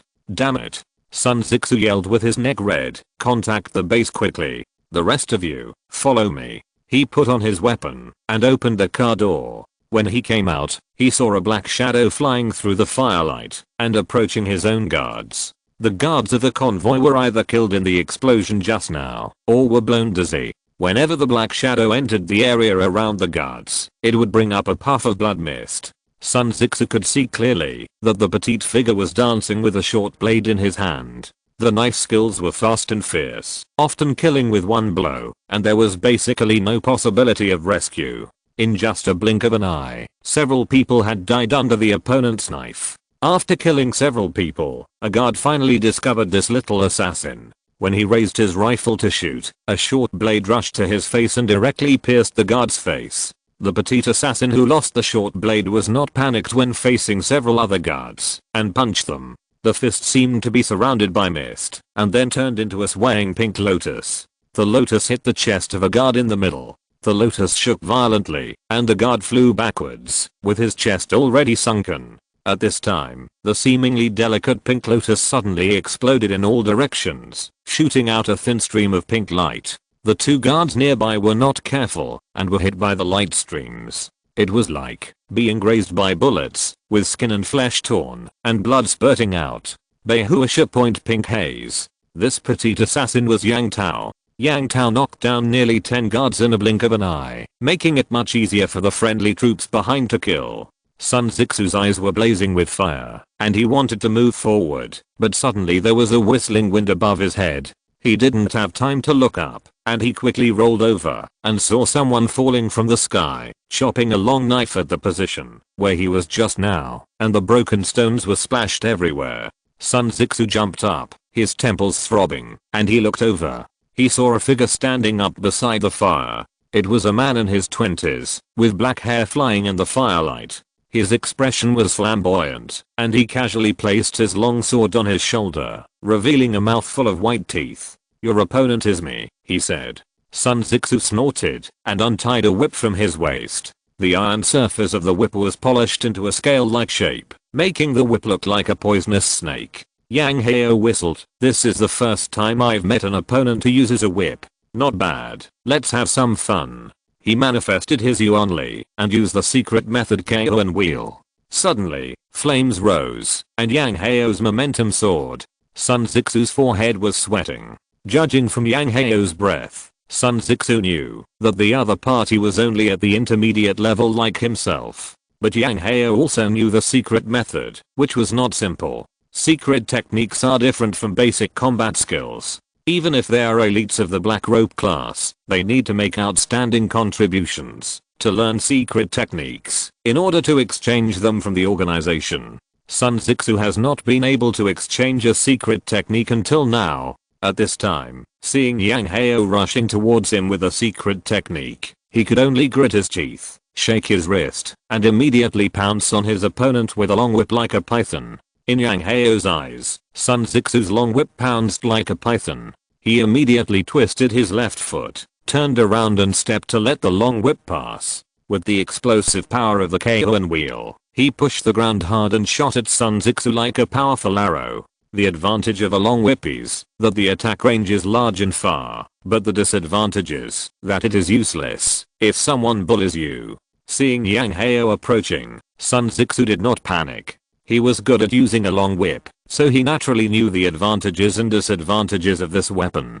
For this reason, Sun Zixu has a way to make up for it. He passed his left hand over his waist, brought out a short knife, and with a block, he deflected Yang Heo's slashing knife. Then he pulled back, swinging his long whip as fast as a snake.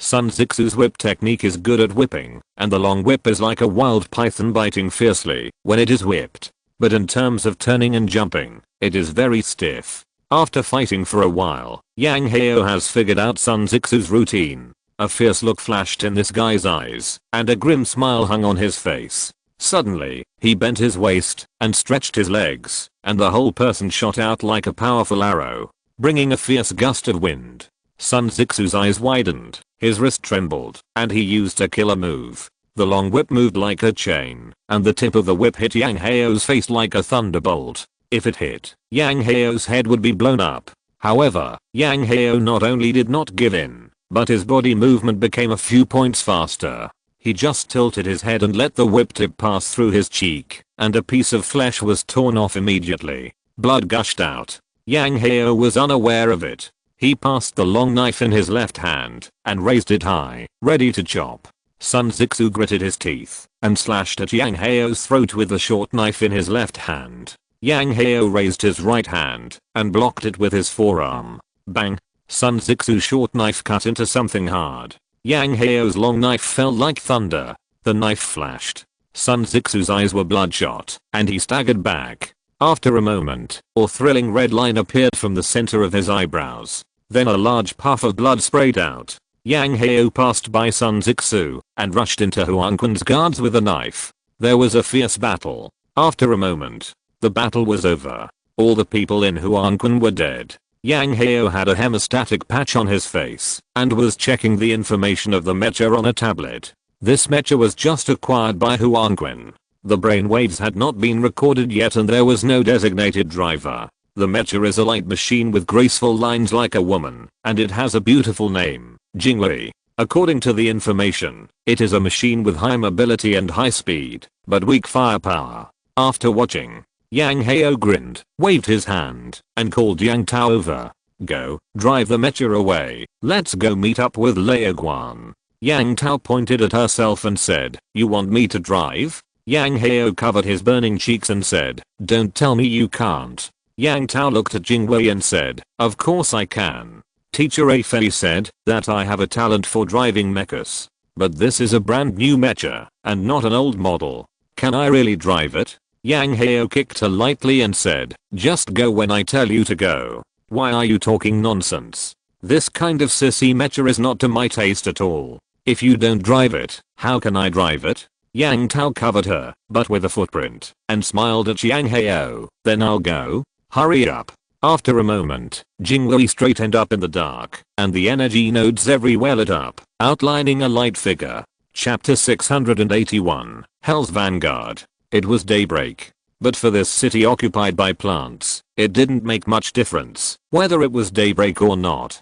Tall trees, vines intertwined in the sky, and dense leaves covered the entire city under a huge green canopy. The sunlight shone through the gaps between the leaves, and only shone a spotlight like light in the city. Luo Yan looked around. At this moment, he was next to a dark building that was burned to the point that only the frame was left. He didn't continue to explore forward, because in the field of vision of the silver eyes of peeping, there were many grey lights without living creatures not far away, and only figures outlined by messy lines were moving. Yellow Spring's evil ghosts. Those things are now gathered in front in large numbers, and no one knows what they are doing.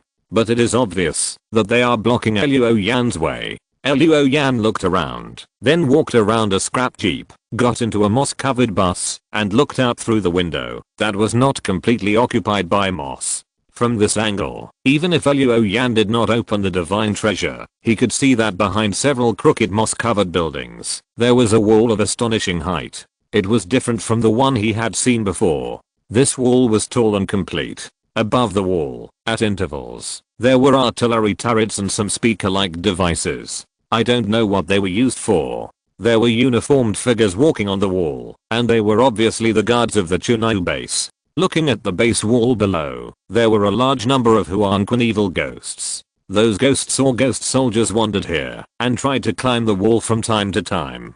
The guards on the wall did not attack, but once the Huanquan evil ghosts got too close to the wall, the speaker-like devices on the top of the wall would vibrate. No sound was made, but strangely, the evil ghosts below covered their ears and retreated violently, as if they heard some harsh sound. Luo Yan observed it, and felt that those speakers should release sounds that only evil ghosts could hear and disperse them. But Luo Yan didn't understand why Chunai base let these evil ghosts go. Could it be that the area where he came in was actually used to keep evil ghosts? At this moment, Luo Yan suddenly felt a needle prick between his eyebrows. He didn't have time to think about it, and he fell to the ground in an instant. Almost at the same time, a huge gunshot came from a distance. The windows of the bus he was on were completely shattered, and glass and moss were sprayed in all directions, covering Luo Yan. Luo Yan's hair stood up. Obviously, someone in Chunai base discovered his whereabouts. He jumped up decisively, and dragon scales emerged, adding golden armor to himself when moving. Luo Yan got off the bus, and rushed to the abandoned buildings that looked like a primitive jungle. Damn, is she so smart? Like a rabbit. In Chunai base, a woman was lying on a high wall. She had short hair, and chewed gum in her mouth. She had earrings in her ears, and wore a military green camouflage uniform with a bulletproof vest on the outside. She was holding a sniper rifle on the ground. The sight of the sniper rifle was wrapped with a layer of linen, and only the center of the crotches was exposed. She pressed the in-ear communicator and shouted, "This is guard wall number 7, I'm Sniper Hutong. Just found a suspicious person in the ghost domain. He ran into the building complex. I have lost his location." Someone quickly replied on the communicator, "Got it. We will deal with it." The communication ended. Hutong spit out the chewing gum, and it fell under the wall. She narrowed her eyes at the direction where Luo Yan disappeared. Deal with it? How to deal with it? You won't send the Hell Soldier down. If that's the case, that guy's in big trouble. But how did he get through the ghost domain? Hutong looked at the densely packed and lingering evil ghosts under the wall and said with disgust, I don't know what the higher-ups are thinking. They actually let the ghost domain exist. On the third floor of an abandoned building, Luo Yan sat down against a pillar. He drank a few sips of clean water. At this time, his cell phone rang. Luo Yan glanced at it and found that Jiang Heo and his team had successfully intercepted the mecha that was to be sent to Chunyu base. Luo Yan muttered, in this case, I have to speed up my pace. He took out a telescope from his backpack and looked at the outer wall of Chunyu base through the window of the building, looking for loopholes in the base's defense network so that he could sneak into the base. At this moment, he saw a lift on the high wall of the base falling from the top of the wall. When it landed at the corner of the wall, figures appeared in the lift. They were people wearing long black windbreakers, with sabers hanging around their waists and black gold painted masks on their faces. They walked in a neat pace, their military boots stepped on the weeds, and looked around. Strangely, when these people walked out of the lift and came to the vicinity of the Yellow Springs evil ghost, those ghosts and even ghost soldiers turned a blind eye to them and did not attack them violently. Luo Yan's eyes immediately showed circles of silver light, and when he looked again, he got some information. Ghost Soldier, Hell Soldier, a product of the Yellow Springs Evil Ghost Project, a biological weapon made from the living cells of Shibi corpse and human corpses. It is a second-generation product, with an intelligent chip implanted in the brain, so it can obey commands. Compared with ordinary Ghost Soldier, Hell Soldier has enhanced mobility and explosive power, plus team combat ability, making them a sharp weapon on the battlefield. Features: fast running, explosive power, knife expert, hellfire. In the distance, the team of Hell Soldier somehow found Luo Yan's location. A total of 8 scouts suddenly took a step and ran. These Hell Soldier have enhanced mobility and explosive power, running at an amazing speed, and when crossing obstacles, they are as agile as monkeys. Luo Yan looked at the elevator at the corner of the high wall, then left the building, and turned around to go deep into the jungle-like city. After walking for a while, Luo Yan stopped, and quietly took out blood drink and ring dragon.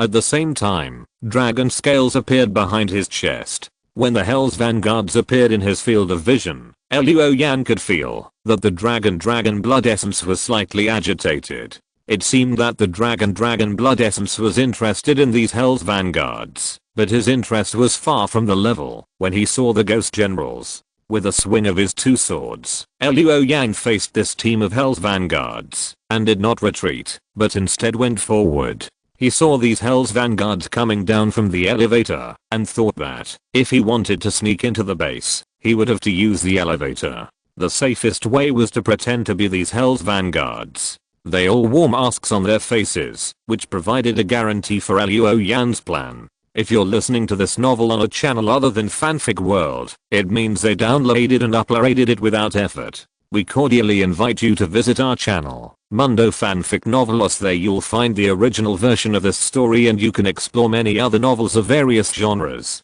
We're waiting for you to immerse yourself in a world of incredible novels.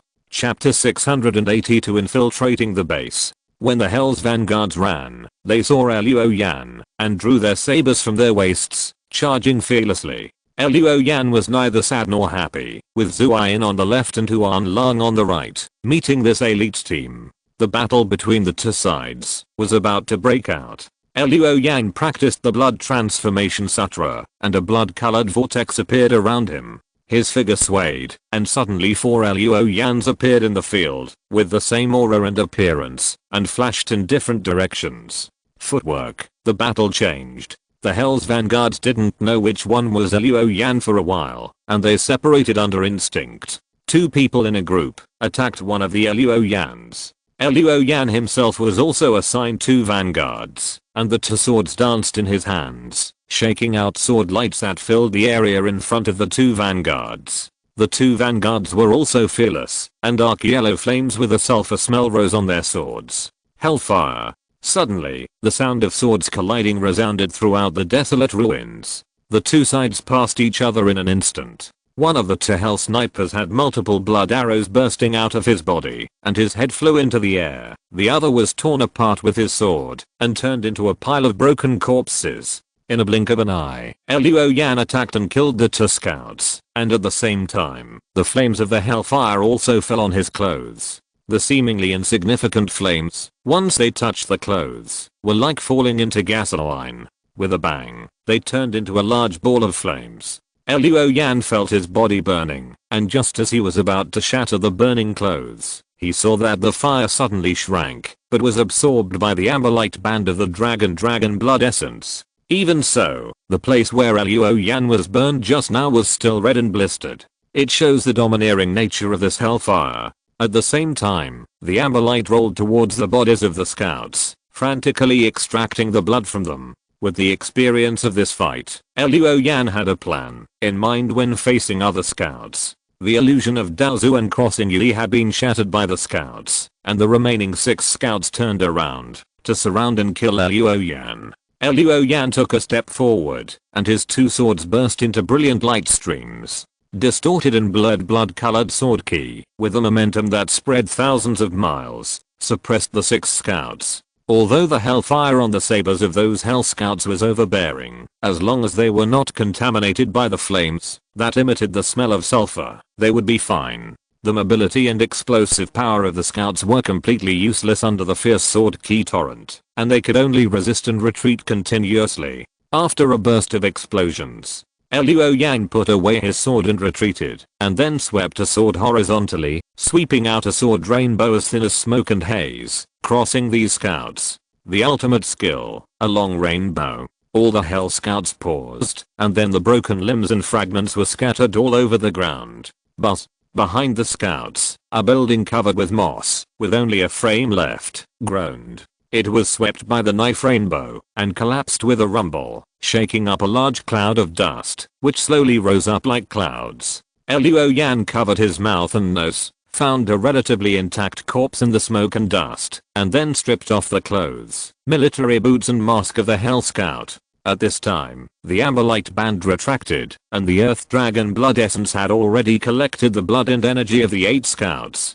After a while, Luo Yan got a portion of blood essence. Scout blood essence. When burning this blood essence with boiling blood, you will get the ghost flame state. In the ghost flame state, the whole body will be covered with a layer of hellfire. The hellfire burns everything, is difficult to extinguish, and corrosive at high temperature. In addition, the speed and explosive power are significantly improved. The state can last for 8 minutes. Obtaining more scout blood essence will extend the state time limit. The state blessed by this blood essence is not bad, much stronger than ghost blood essence. Now, the blood essence condensed from the dragon blood essence can bless various states, and has a time limit. However, obtaining the same blood can extend the state time limit. I don't know what kind of state I can get if I obtain the blood essence of the ghost general. While thinking, Luo Yan has changed into the clothes of the Hell Soldier. He put on a long windbreaker, military boots, and pressed the mask on his face.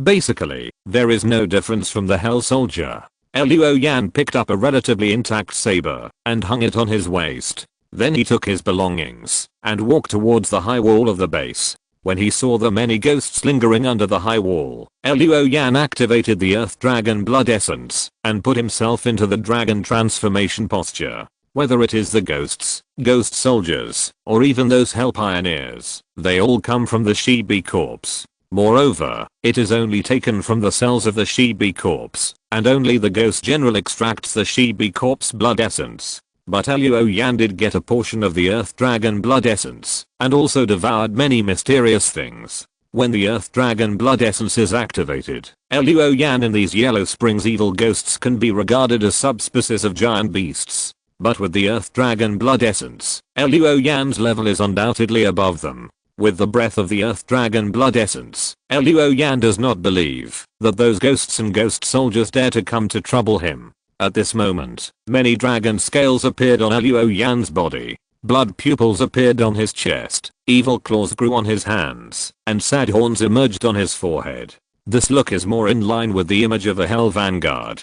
At the same time, the breath exuded by Luo Yan caused a commotion among the Yellow Springs evil ghosts in front of him. The evil ghosts all retreated far away, as if they had encountered natural enemies, and did not dare to appear under Luo Yan's eyes. This allowed Luo Yan to carry his backpack and double swords, and come to the elevator unimpeded. He walked into the elevator, and before he could do anything, the elevator rose by itself. It seems that Chunyu base did not doubt his identity. I don't know whether he looks like Hell Soldier or the base is too confident in Hell Soldier.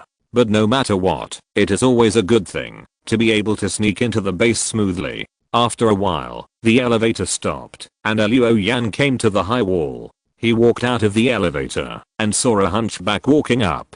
This hunchback was wearing a white hat. I don't know if it was because of his inferiority complex. The brim of the hat covered most of his face. He was wearing a loose white coat, and the clothes covered his body. The hunchback held an instrument in his hand, manipulated it for a while, and patted the surface of the instrument, and then said angrily, "I told them a long time ago that these controllers should be replaced. They always fail to connect with the chip, but these bastards just don't listen. If the Hell Soldier goes berserk one day, I think they will suffer." He then glanced at Luo Yan and gestured, "Come with me, you can understand me, right?" Then he turned and left. Luo Yan followed behind him, his eyes flashing with silver light. Zhang Dai, 48 years old, member of the biology team of Chunyu base. The hunchback named Zhang Dai led Luo Yan out of the high wall and took the base car to drive in Chunyu base. Luo Yan sat in the car, looking around through the mask. At the same time, he thought to himself, "I finally got in."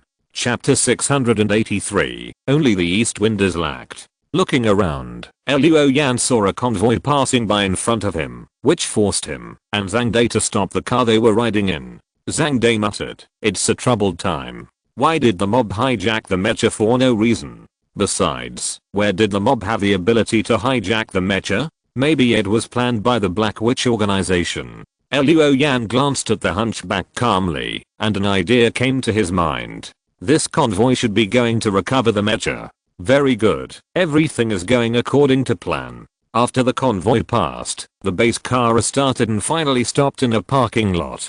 "Follow me." Zhang Dai got out of the car and muttered. 8 scouts went out, and only 1 came back. Who is the intruder? It's no wonder that they can cross the ghost domain if they can kill 7 scouts. Maybe they are spies of the Black Witch. If that's the case, the base is not safe. He muttered to himself and took Luo Yan to an elevator. Luo Yan's eyes flashed with silver light. He looked around the parking lot and saw a utility room.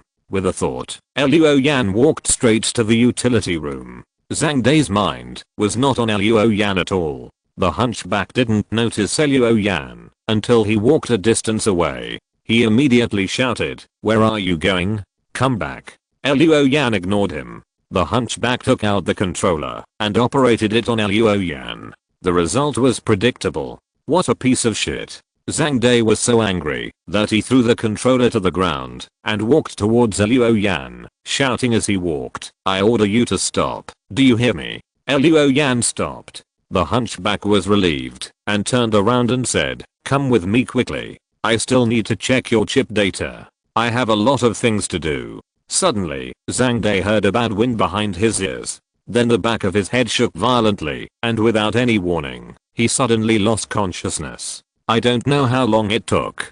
Zhang Dai felt someone patting his face, and then he woke up dizzy. When he opened his eyes, he saw dim light all around, with some shelves and tools placed. It seemed to be a utility room. Then he saw the Hell Soldier standing in front of him, taking off his mask, revealing a young face. "Damn, are you an intruder?" Zhang Dai was smart and immediately figured out Luo Yan's identity. "No, you are not the Hell Soldier. How can you get through those evil ghosts outside?" Luo Yan took out a pistol and pointed it at Zhang Dai's head, while his eyes flashed silver, reading the hunchback's thoughts. "I ask, you answer. If you don't want to answer, or answer irrelevant questions, do you know the consequences?" Zhang Dai immediately said, "Ask. I will tell you everything I know." Luo Yan was a little surprised. The hunchback said, "I'm not young anymore. I can't bear hardship. And you can kill 8 Hell Scouts. You must be no small character." Even if you can't get the answer from me, there are so many people in the base. Are you afraid that there are no cowards willing to provide answers? I only have one request. Please don't kill me. You can knock me out afterwards, and you can tie me up if you are worried that I will leak the news. As long as you don't kill me, anything is fine. Luo Yan nodded. First question. What do you keep those ghosts and ghost soldiers for? Zhang Dai replied immediately. To study the social structure of the ghosts. This is Professor Jiuying Hang's request.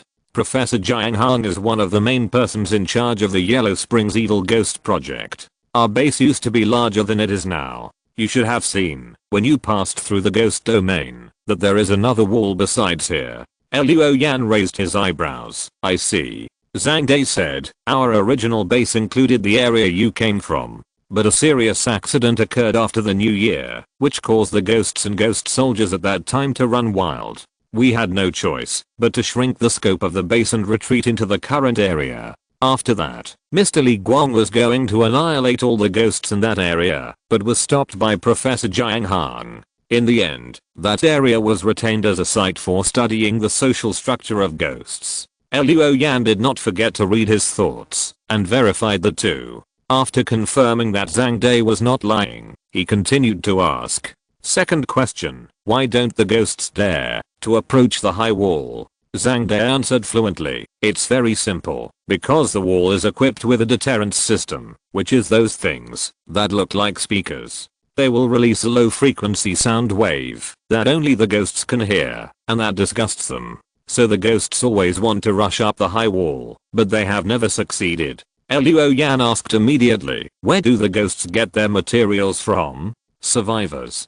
Zhang Dai said coldly, after we came here, we slaughtered a large number of survivors and used them as ghost materials. In addition, we captured some survivors and used them for a search. This was decided by Professor Jiuying Hang. Luo Yan's pupils shrank slightly, and the photo of Guo Yuanming flashed in his mind. No wonder there is no survivor in this city. It turns out that the survivors have either become monsters like Guo Yuanming, or have been taken by the Chunai base for of research. Luo Yan looked at Zhang Dai coldly. Where is the Shibi corpse blood essence? Zhang Dai was a little surprised. You even know this? The Shibi corpse blood essence is currently in the first research laboratory, where only Professor Jiuying Hang and his team can enter and exit. Even if Mr. Li Guang wants to go in, he must first get Professor Jiuying Hang's consent. The first research laboratory is on the third underground floor of the main building of the base. You can pass the access control with my ID card and take the elevator to the third floor, but you cannot enter the first research laboratory.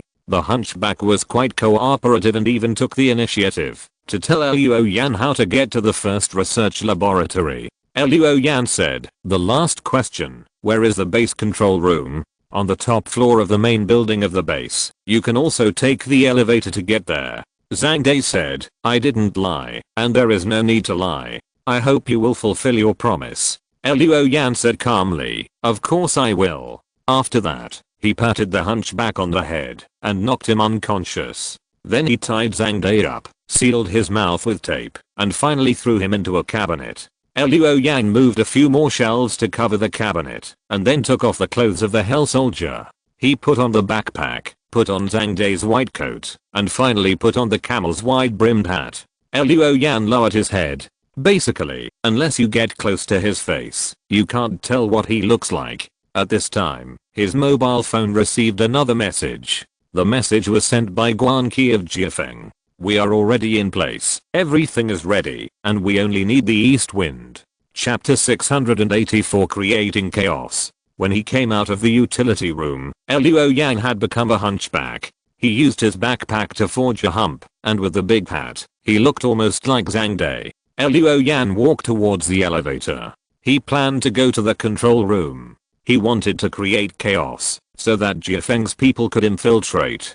This was an important part of the plan. It turned out that Luo Yan was going to use the assassination of Li Guang to achieve this chaos. Now he has changed his mind. Destroying the deterrence system and letting the ghosts attack the base can also create chaos. And the effect is better. When he came to the elevator, Luo Yan took out Zhang Dai's ID card and swiped it on the card slot next to the elevator.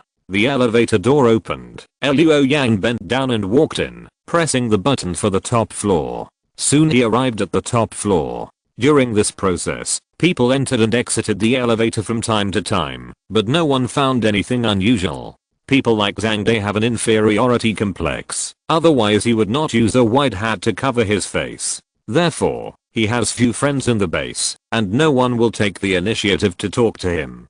Before, Luo Yang followed him from the high wall to the main building of the base, and met many people, but no one stopped to say hello to the hunchback. Luo Yang noticed this, and disguised himself as a hunchback to move around in the base. Moreover, compared with the identity of a Hell Vanguard, it was more reasonable for Zhang Dai to move around in the base. After walking out of the elevator, Luo Yan found the base control room without much effort. This is the brain of the Chunyu base. Every command of the base is sent from here.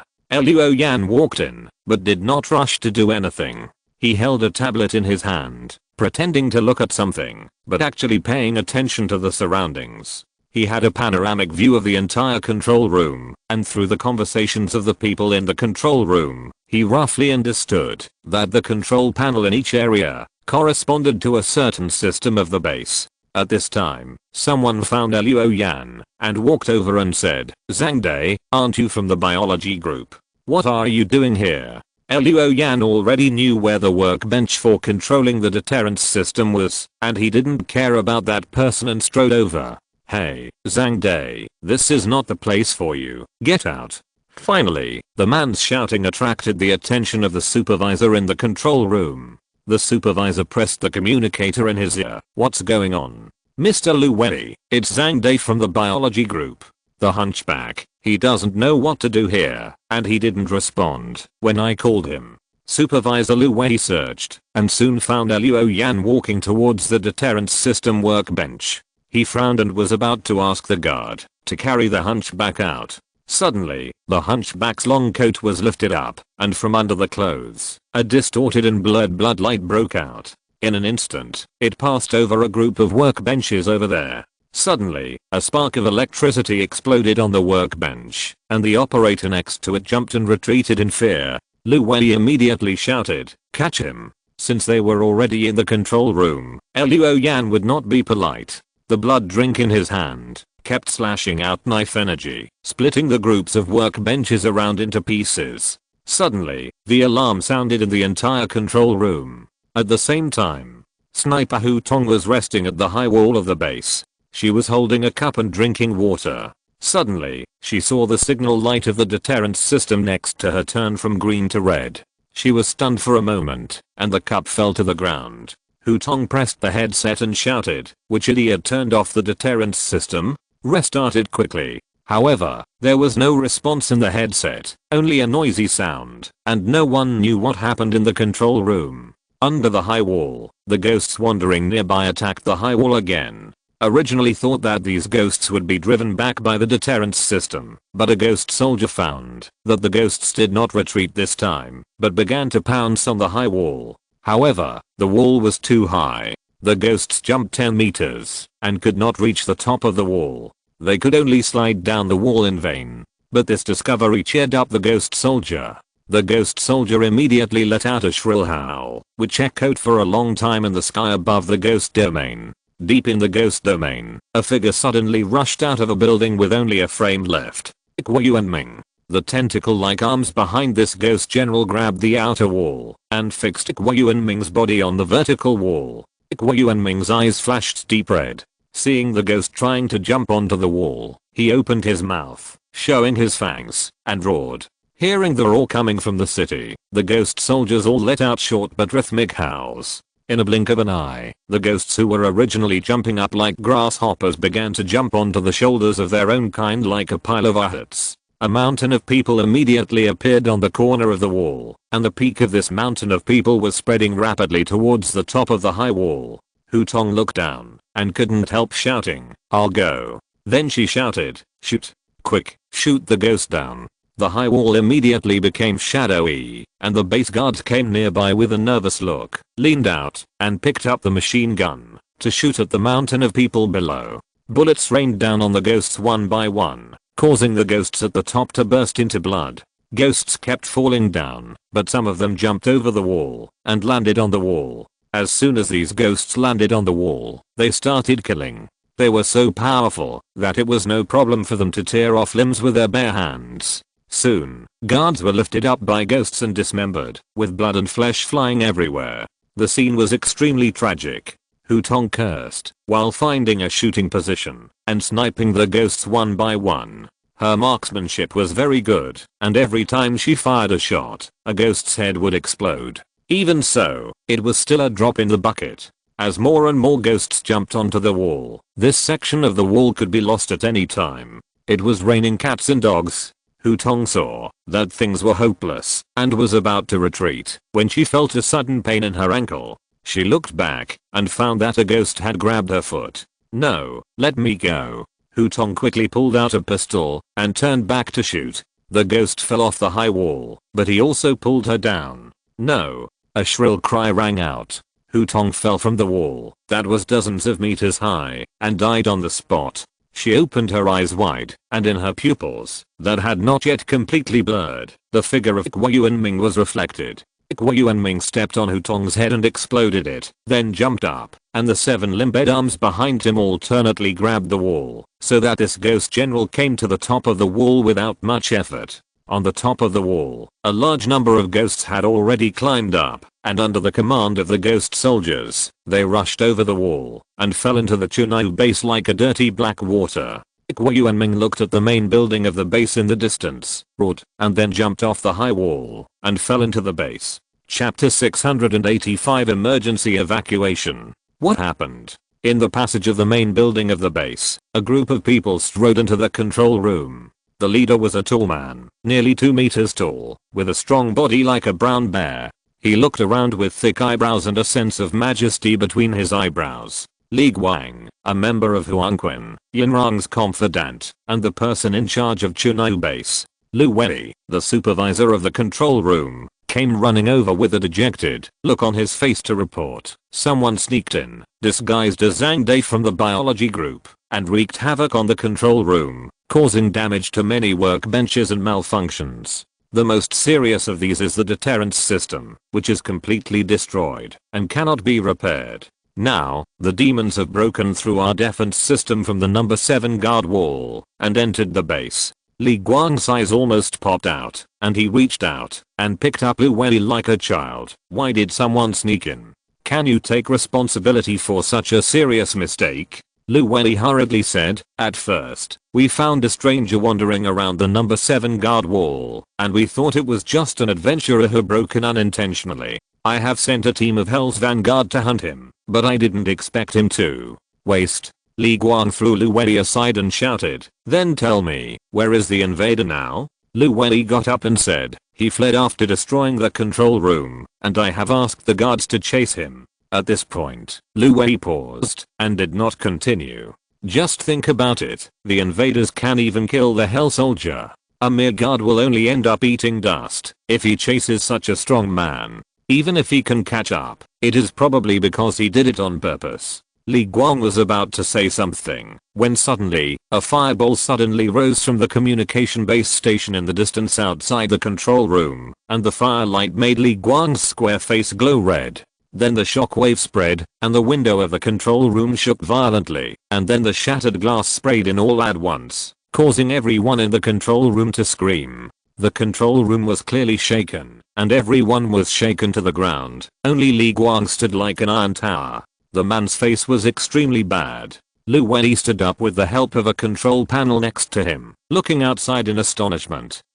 How can this happen?" Li Guang said with a gloomy face. "There is more than one intruder, or in other words, destroying the deterrence system and attracting the ghosts. To invade and create chaos is only the first step. That's the second step." He pointed hard in the direction of the communication base station and shouted, "This is not an accident. This is a premeditated invasion. It is very likely that the Black Witch did it." As soon as the voice fell, someone ran in hurriedly, panting and shouting, "Mr. Li, Mr. Li." Li Guang turned to look. The man said with sweat on his forehead, "This morning, the convoy we sent to recover the mecha was attacked. Just now, the convoy reported. The number of people attacking them is large, and the other side has mecha. 3. There are 3. Just as he finished speaking, another place in the base exploded, which was in the direction of the ammunition depot. The ghosts invaded, and the communication base station and ammunition depot were destroyed. The functions of the base have been paralyzed for the most part, and the control room cannot be restored. Li Guang's eyes were filled with anger, but he said calmly, execute the evacuation procedure. Notify the first research laboratory immediately, and ask Professor Jiuying Han to take Shibi Corp's blood essence to evacuation point number 1, where a helicopter will take him away. You, follow me. Li Guang pointed to the team behind him and said, then strode out of the control room. Chaos gradually spread throughout the base. The third underground floor of the main building. In the first research laboratory, an old man with white hair and a missing little finger, holding a cigarette in his mouth. He was carefully controlling 2 mechanical arms to inject a drop of light blue luminous liquid into a beaker in the vacuum tank. The drop of liquid quickly underwent a chemical reaction with the contents of the beaker, emitting green smoke and boiling. After a few seconds, it gradually stabilized. The old man checked the screen next to him and saw that the readings inside kept changing. After it finally stabilized, he smiled. Success. Night Wandering God experimental agent. It can transform human genes and turn ordinary people into supermen. The era when cultivators are the only ones in the lead will never come back. Haha.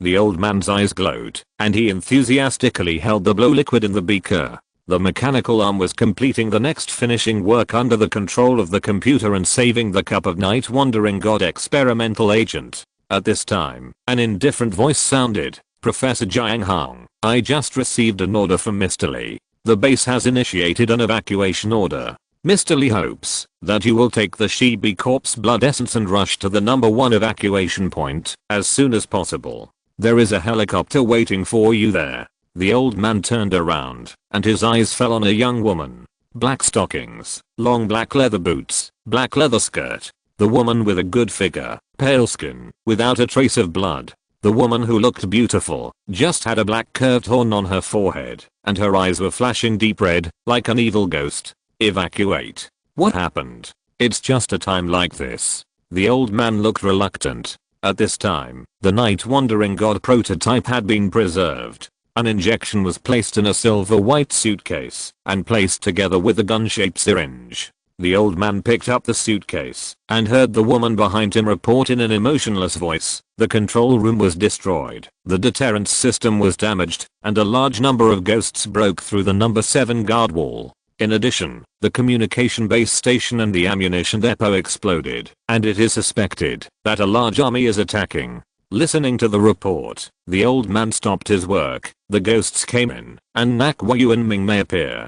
Cakesun, take out the things in cabinet number 3. The woman called Cakesun walked to a cabinet, opened the one designated by Jiuying Han, and took out a glass box. It was filled with formalin, and soaked with the head of a little girl. Jiuying Han was operating the computer to seal and take out the Shibi Corp's blood essence. While waiting, he looked at the glass box. This is a good thing. If I meet Guo Yuanming again, I can use his daughter's head to make him obedient. Kazuan looked down at the things in the box and said coldly, with me here, you don't have to use obsolete products at all.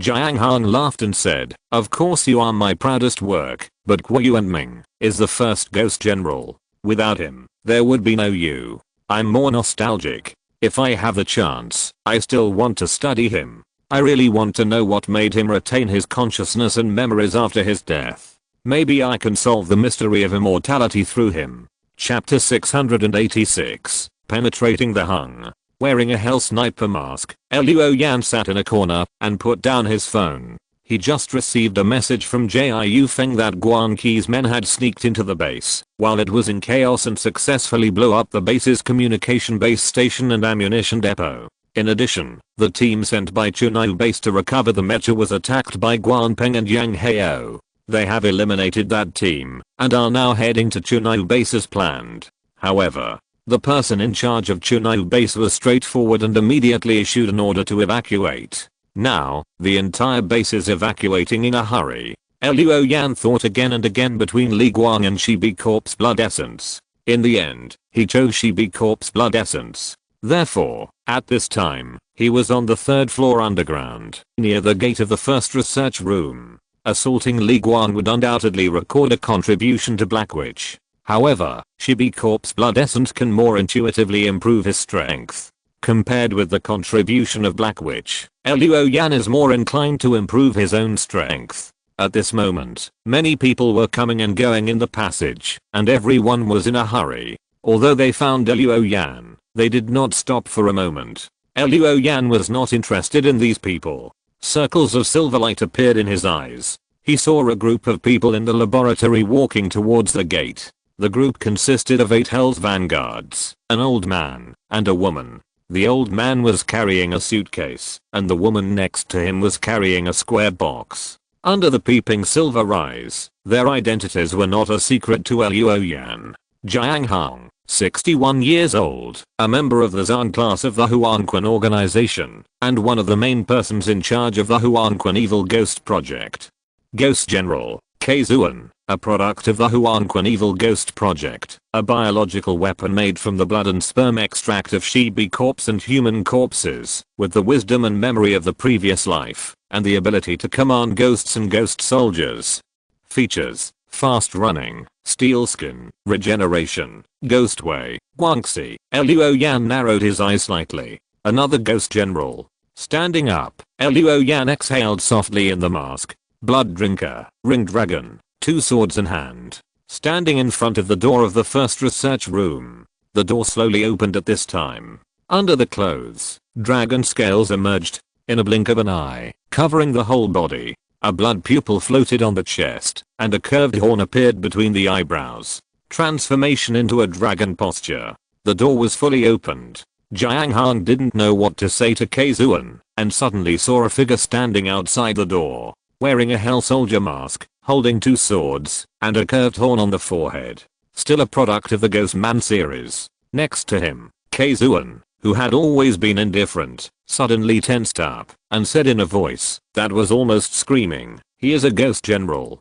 Kill him." As a ghost general, Zuan can naturally command the Hell Soldier, so those scouts drew their sabers and charged fearlessly. Their reactions were not slow, but Luo Yan was faster than them. At this time, Luo Yan's body was still surrounded by illusory black auras, which occasionally transformed into a hideous evil ghost face. Boiling blood. Ghostly state. Luo Yan moved. His speed was extremely fast. When Zuan's voice was still echoing in the passage, Luo Yan had already come to the front 2 Hell Pioneers. The double swords were like spring thunder. The sword light passed through the 2 pioneers, and the ghost soldiers who had just drawn their sabers and rushed forward were broken into several pieces. Luo Yan's sword was as fierce as a tiger, rushing into the Hell Pioneer team. Wherever the sword light passed, blood and limbs were flying everywhere.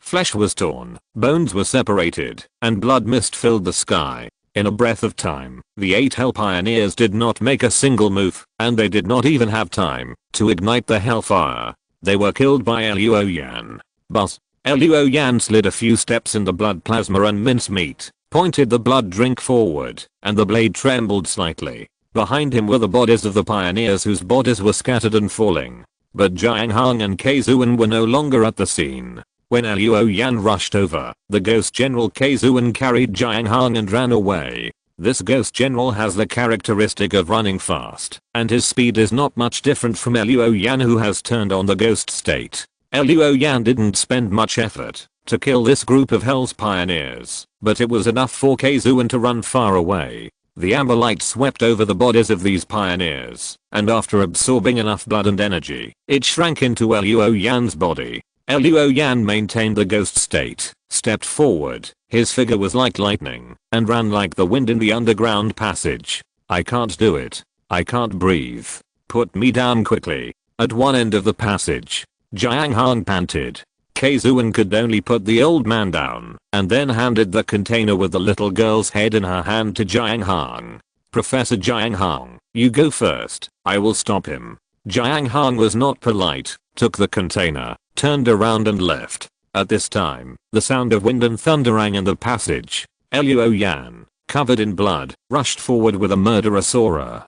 Keizuen's eyes lit up with strange light, and she suddenly pulled down the zipper of her leather jacket, exposing her pale chest. Suddenly, a big hole appeared in her chest. There was no flesh and blood in the hole, but a strange space with bizarre lights.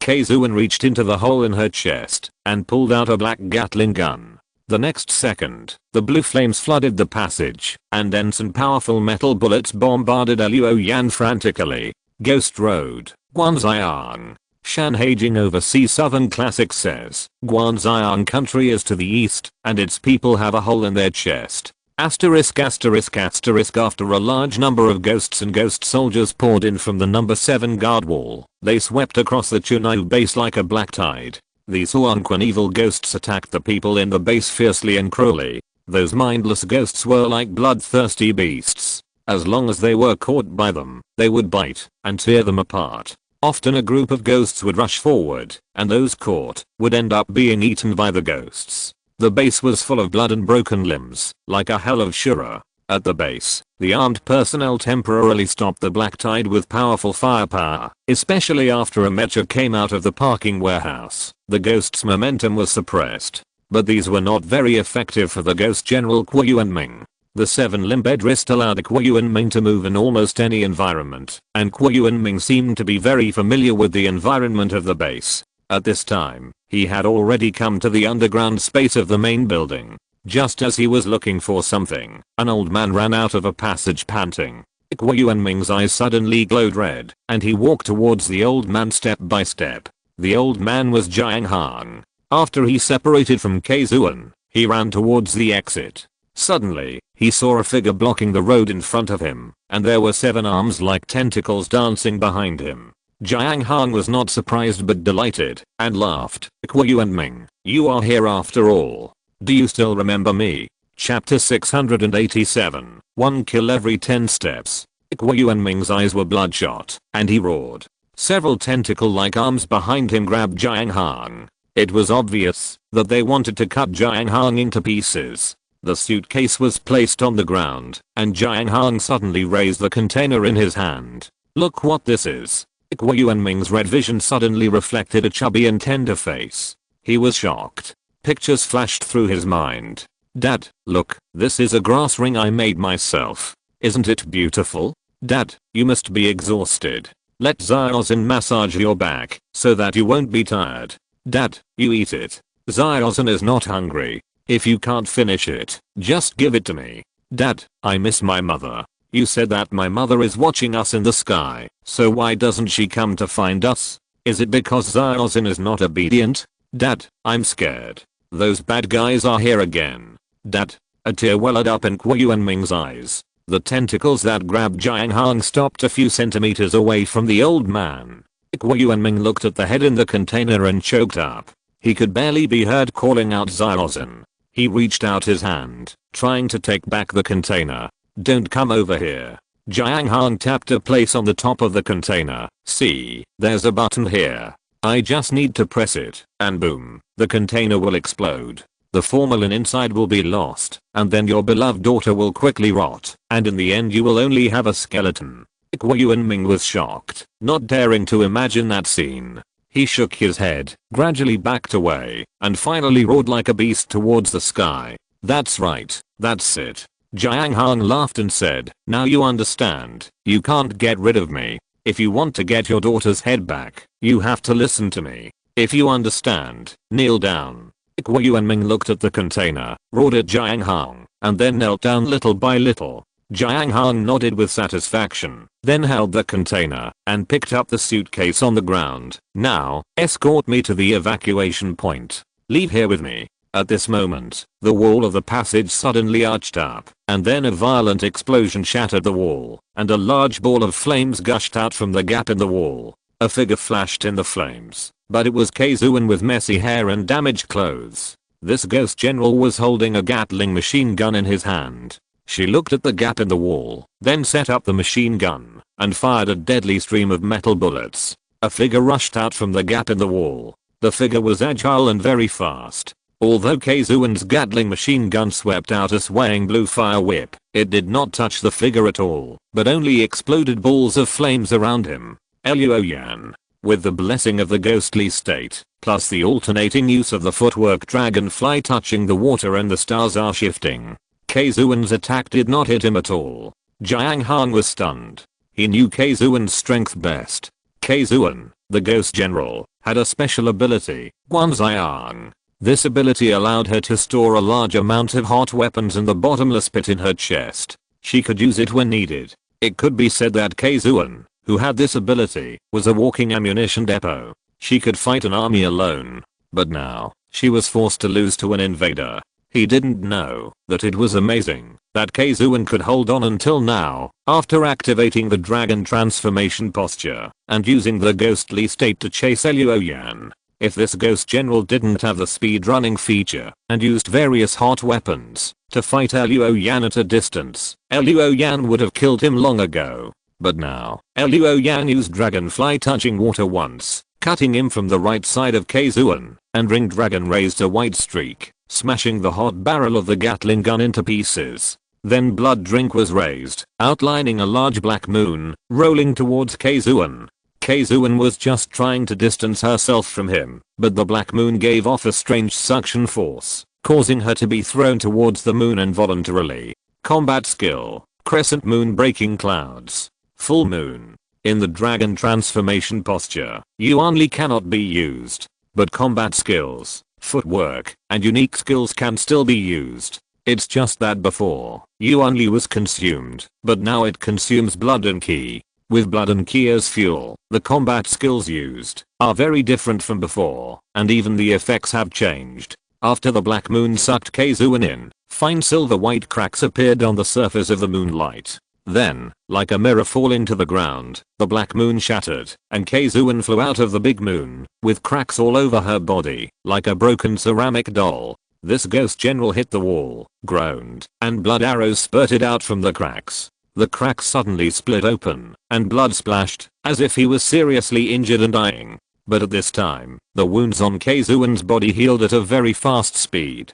Judging from this appearance, it will be restored to its original state in a moment. Regeneration. With this feature, if Kaizuen cannot be killed with one strike, she can recover from any serious injury, as long as she is given time. Chest piercing makes her carry an arsenal. Sprinting provides Kaizuen with excellent mobility. Regeneration ensures her survival. Steel skin makes her less vulnerable. With these four features together, Kaizuen's threat is only below the Tangxuan realm. This also means that she has hardly encountered an opponent who can be considered threatening since her birth. But today she ran into Luoyan.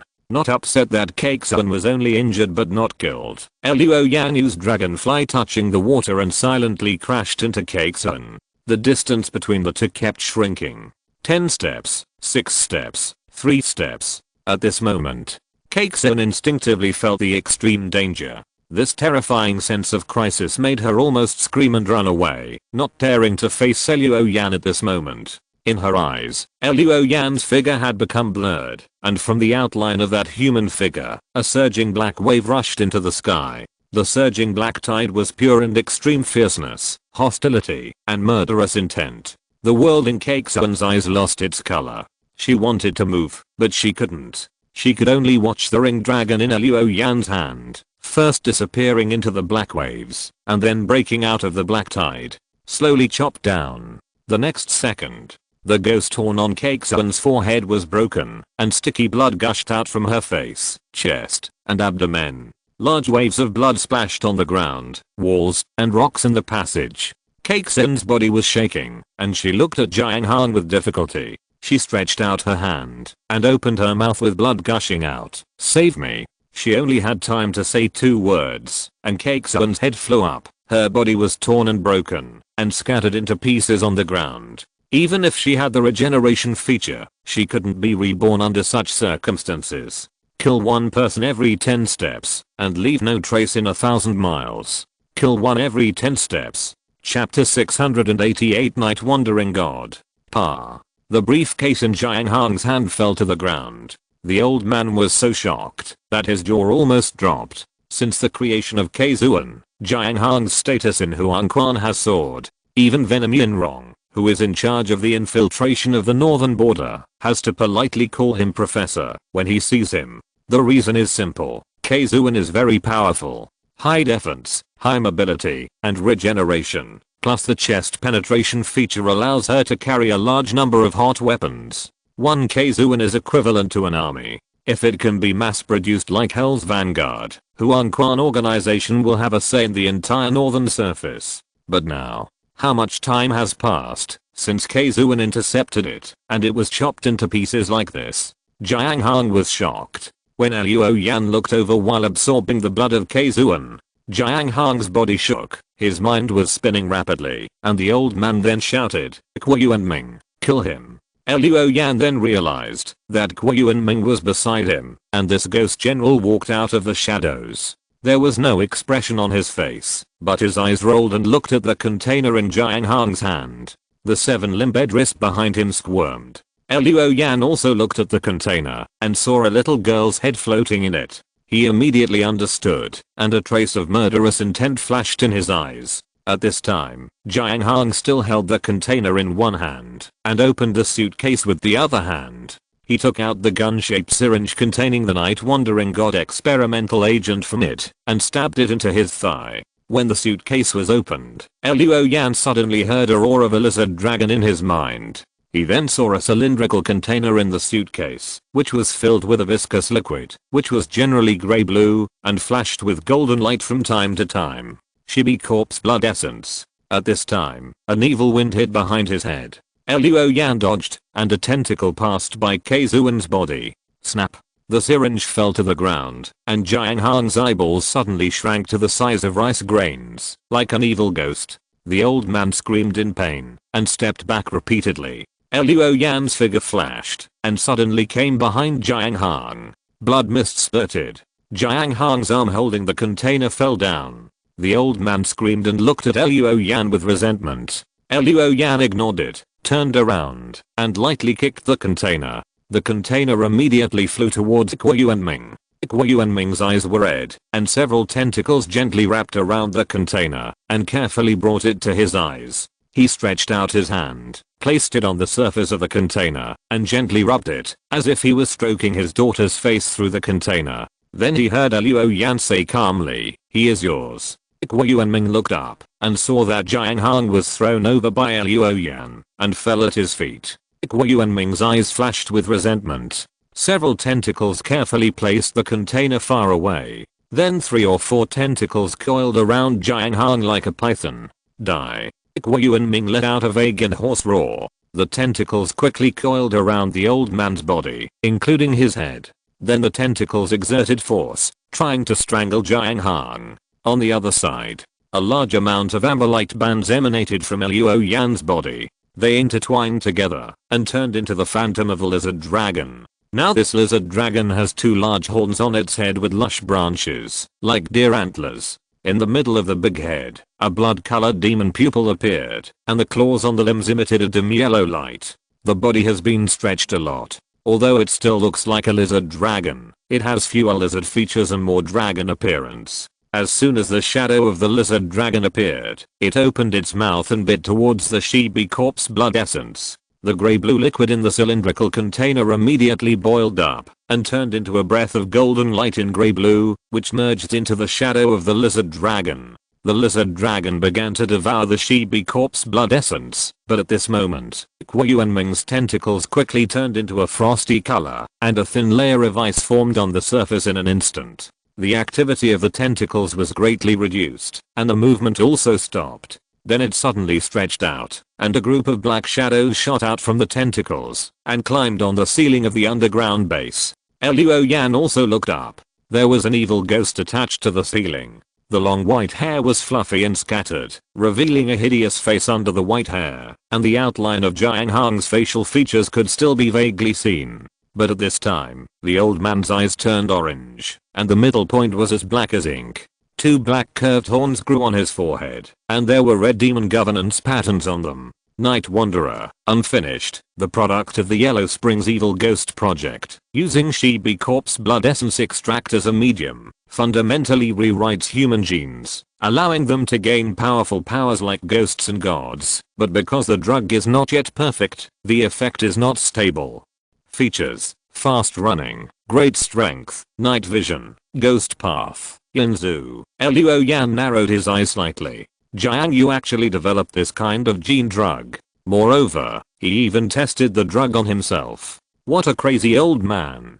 Before, whether it was ghosts and ghost soldiers, or even ghost generals like Guoyu and Ming, they were all products of using things related to Shibi corpse to act on human corpses. But now, the Night Wanderer drug developed by Jiuying Yu acts directly on living people. This makes the Night Wanderer decisively different from the previous Yellow Springs evil ghost. If the Night Wanderer drug can be perfected, then in the future, the Yellow Springs organization can use this drug to turn ordinary people into evil ghosts with powerful lethality in an instant. At this time, Jiuying Han jumped off the ceiling and pounced on Guoyu and Ming. The two had already started to fight each other. A sense of satisfaction surged in Luo Yan's heart. It turned out that the lizard dragon phantom had completely swallowed the Shibi corpse blood essence in the suitcase. This thing is nothing short of a tonic. After swallowing it, the lizard dragon phantom dissipated. Luo Yan's dragon transformation posture was automatically released, and the dragon blood essence fell into a deep sleep. Luo Yan did not rush to leave. He still opened the silver eyes of Peeping Tao. Under his gaze, a silver vein appeared on Guoyu and Ming and Jiuying Han's body. This is a Tao of their existence. Compared with training puppets or other dead things, the silver veins on Guoyu and Ming and Jiuying Han are obviously more complicated, and vaguely, Luo Yan glimpsed that their veins seem to have two layers of surface and inner. In Luo Yan's field of vision, their surface veins are clearer, and you can see that those silver veins are composed of symbols as fine as dust. Moreover, these symbols were constantly changing and flowing, making the silver veins on their bodies like a trickle of water, flowing continuously. As for the inner veins, they were extremely blurry. Luo Yan could only see a dim light and shadow, and it was difficult to see the specific appearance. Since he couldn't see clearly, Luo Yan didn't bother to do it. He focused his attention on Jiuying Han's surface veins. Wherever Luo Yan's sight reached, the surface veins would automatically emerge with a large amount of information and data. Through these days of exploration, Luo Yan discovered that the silver eyes of the Tao can analyze the various rules of the way of existence of all things. If you're listening to this novel on a channel other than Fanfic World, it means they downloaded and uploaded it without effort. We cordially invite you to visit our channel, Mundo Fanfic Novelos. There you'll find the original version of this story and you can explore many other novels of various genres. We're waiting for you to immerse yourself in a world of incredible novels. Chapter 689, Magical Uses. By analyzing the surface veins, various rules can be learned, but how to apply them to actual combat, Luo Yan has no idea yet. However, on the way to Chunyu base, Luo Yan had a guess.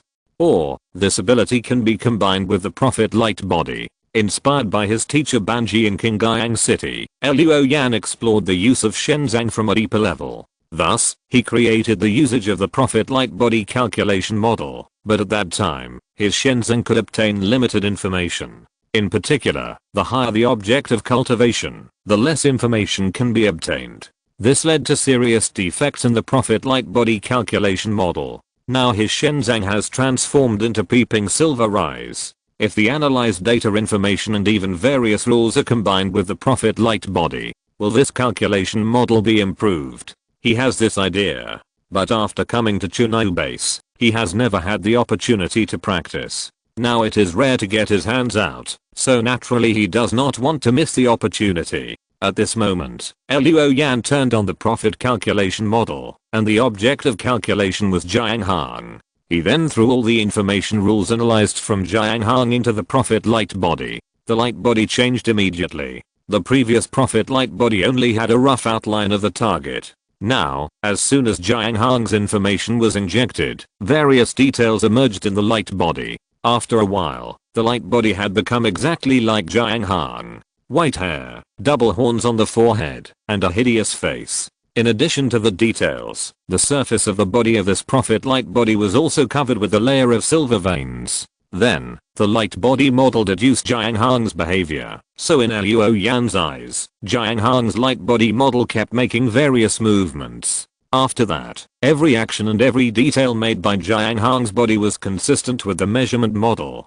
Obviously, the prediction ability of the prophet has been greatly improved. Not only that, because the measurement model incorporates the analysis of the rules by the silver rise, Luo Yan can look down on his enemies at a higher level and find the opponent's flaws. This flaw does not only refer to the action, but also the changes in mental emotions and even the operation of the power of the technique. Luo Yan will naturally be invincible if he makes good use of the opponent's flaw. Just like now, Luo Yan looked down at the night wandering god transformed by Jiuying Han. From the changes in emotions to the changes in attacking moves, he found many flaws. If Jiuying Han's current opponent was him, then the night wandering god would have been killed by Luo Yan long ago.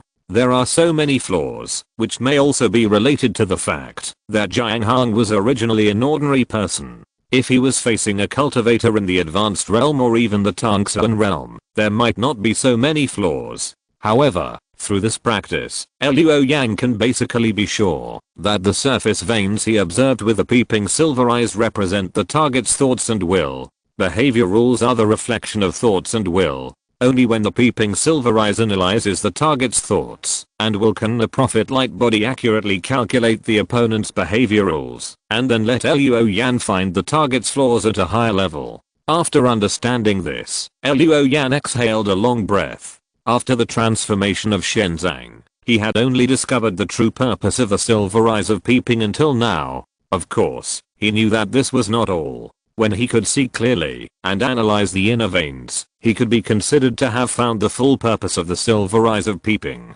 Snap! The crisp sound of bone fracture brought Luo Yan back to his senses. It was Jiuying Han's neck that was strangled by Guiyuanming. The head of the night wandering god transformed by the old man turned behind his back, his eyes wide open, and his body slid to the ground. Dead. Guiyuanming finally killed his enemy with his own hands, but he was also dying. There were only 2 tentacles left on the back of this ghost general. Half of his body was frosted, and he came to the container with difficulty and sat down. He picked up the container, put it on his body, and lowered his head to look at his daughter's face in the container. Guiyuanming's hideous face showed a warm smile, and the deep red light in his eyes flashed and returned to darkness. He was dead too. His internal organs and blood vessels were frozen, even his brain. These organs were full of ice chips, which were embedded in them, cutting and destroying them. Without the regeneration characteristic, he could not bear such an injury. Luo Yan looked at the man silently, and after a moment, he took off the long clothes that he had taken from Zhang Dai and put them on Guiyuanming. He covered him and his daughter together and then left the 3rd underground floor. When he came to the ground, the deafening sound of artillery and explosions outside the base almost made Luo Yan deaf. After Xing Feng blew up the communication base station and ammunition depot, the Red Gate launched a full-scale attack. Several mechs easily blew open the gate of the base, and the troops led by Guan Peng and Yang Hao drove straight in. They were divided into dozens of combat teams, and through the passages cleared by the mechs with artillery fire, they quickly infiltrated the Chunyu base, and launched a fierce battle with the abandoned troops, used by Li Guang in the base. The rearguard troops of the Chunyu base were abandoned by Li Guang, so they had little desire to fight. In addition, the Red Gate had mechs participating in the battle. Even if the abandoned troops occupied some strategic positions and used fierce firepower to suppress them, as long as the mechs pointed their guns, no matter how strategic the position was, no matter how fierce the firepower was, it would be useless. In the Mecha era, the role of ground troops has become quite limited. The 2 mechs of the Chunyu base had already been withdrawn. As a result, the abandoned troops had no ability to stop the infiltration of the Red Gate. Luo Yan came to the top floor of the main building and looked out from the French window of the control room. Fights were breaking out everywhere in the base. He was a little worried about the ghosts and soldiers pouring into the base, but he found that these Huanquan evil ghosts were almost dead. Judging from the large number of corpses concentrated in one place, it should be that the mechs of the Chunyu base carried out an extinction-style attack on these biological weapons before evacuating. They were about to evacuate, and still did these things. Obviously, they didn't want the Huanquan evil ghost series of biological weapons to fall into Luo Yan's hands, so as to prevent them from being taken away by the research institutions of the Black Witch.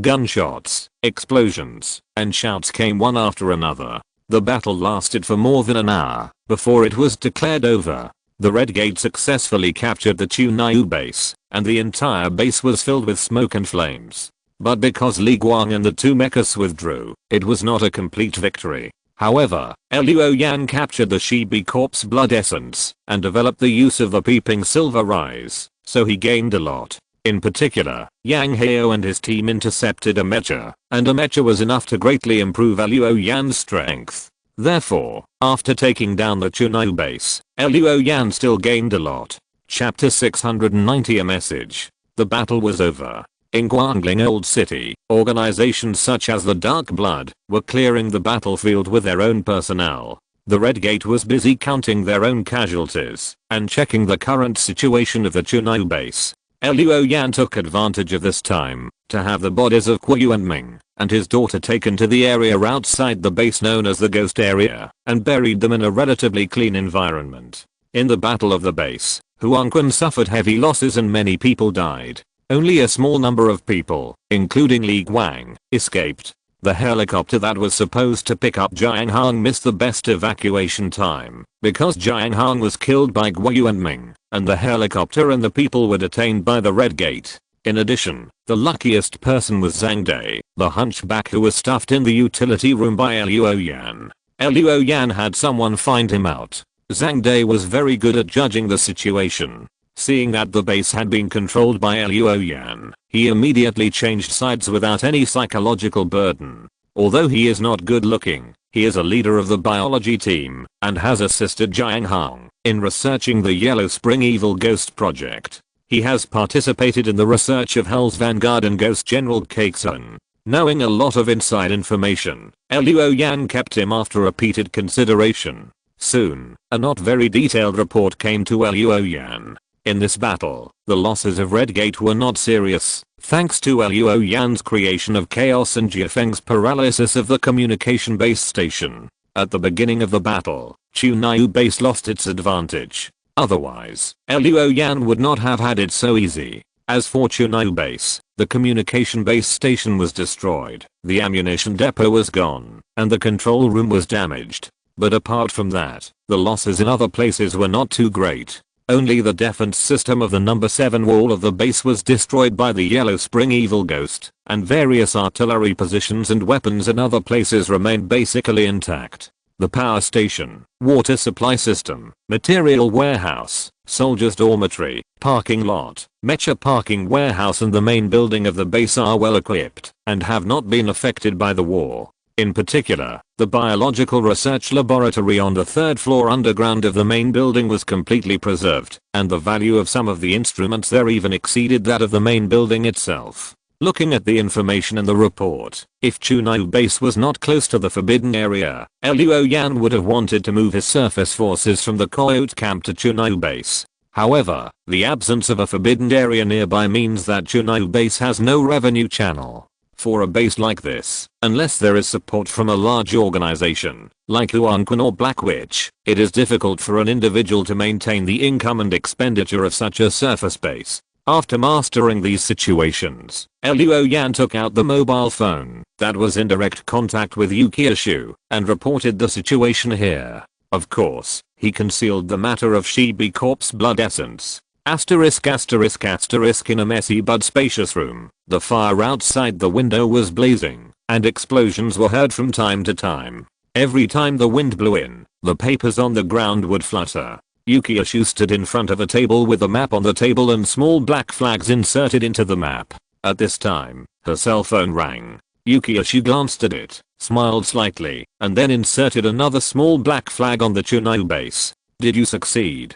a voice sounded. Yukiashu turned around and saw a tall and strong man walking towards her. He had light eyebrows and a beard, but it didn't look rough. It was obviously carefully trimmed. With a pair of gentle eyes, he looked quite calm and composed. The head of the Jumang department, Lin Yuanfang. Yukiashu nodded, a smile in his narrow almond-shaped eyes. "We succeeded. The first phase of the operation was successfully completed. Now Huangquan has lost many positions, especially Chunyu, and this Mangshan base where we are now. With the loss of these two bases, the Huangquan organization is like a rootless duckweed and can only go with the flow. In that case, if everything goes well, we can drive Huangquan into a desperate situation and then surround and annihilate it. Lin Yuanfang glanced out the window. Outside was the Mangshan base.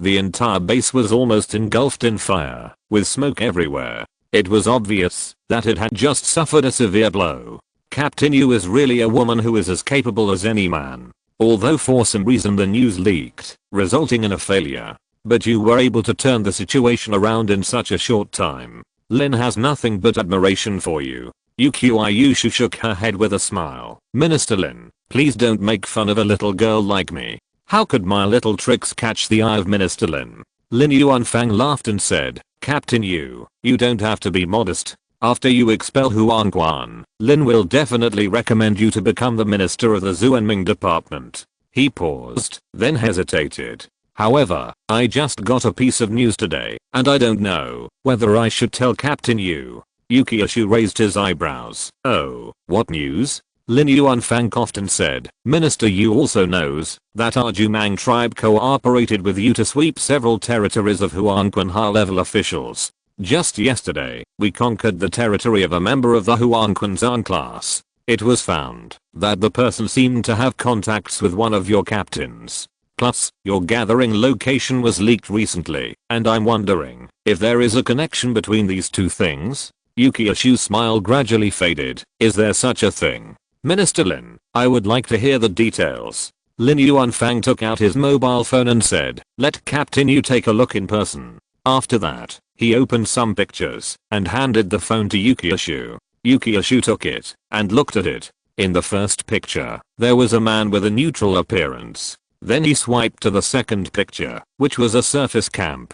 Lin Yuanfang said, this member of Huangquan is named Luou. We found that he had visited the surface camp of the captain of the Red Ghost in the 7th team of Zuanming division. Yukiishu scrolled to the third picture, which was indeed the scene of Luou meeting with the Red Ghost. I suspect that the Red Ghost is colluding with Huangquan. Otherwise, how could this person's strength expand to this extent in less than a year? Lin Yuanfang glanced at Yukiishu. Yukiishu put down his phone and said with a smile, Minister Lin cares about us a lot. He even keeps an eye on Team 7's camp.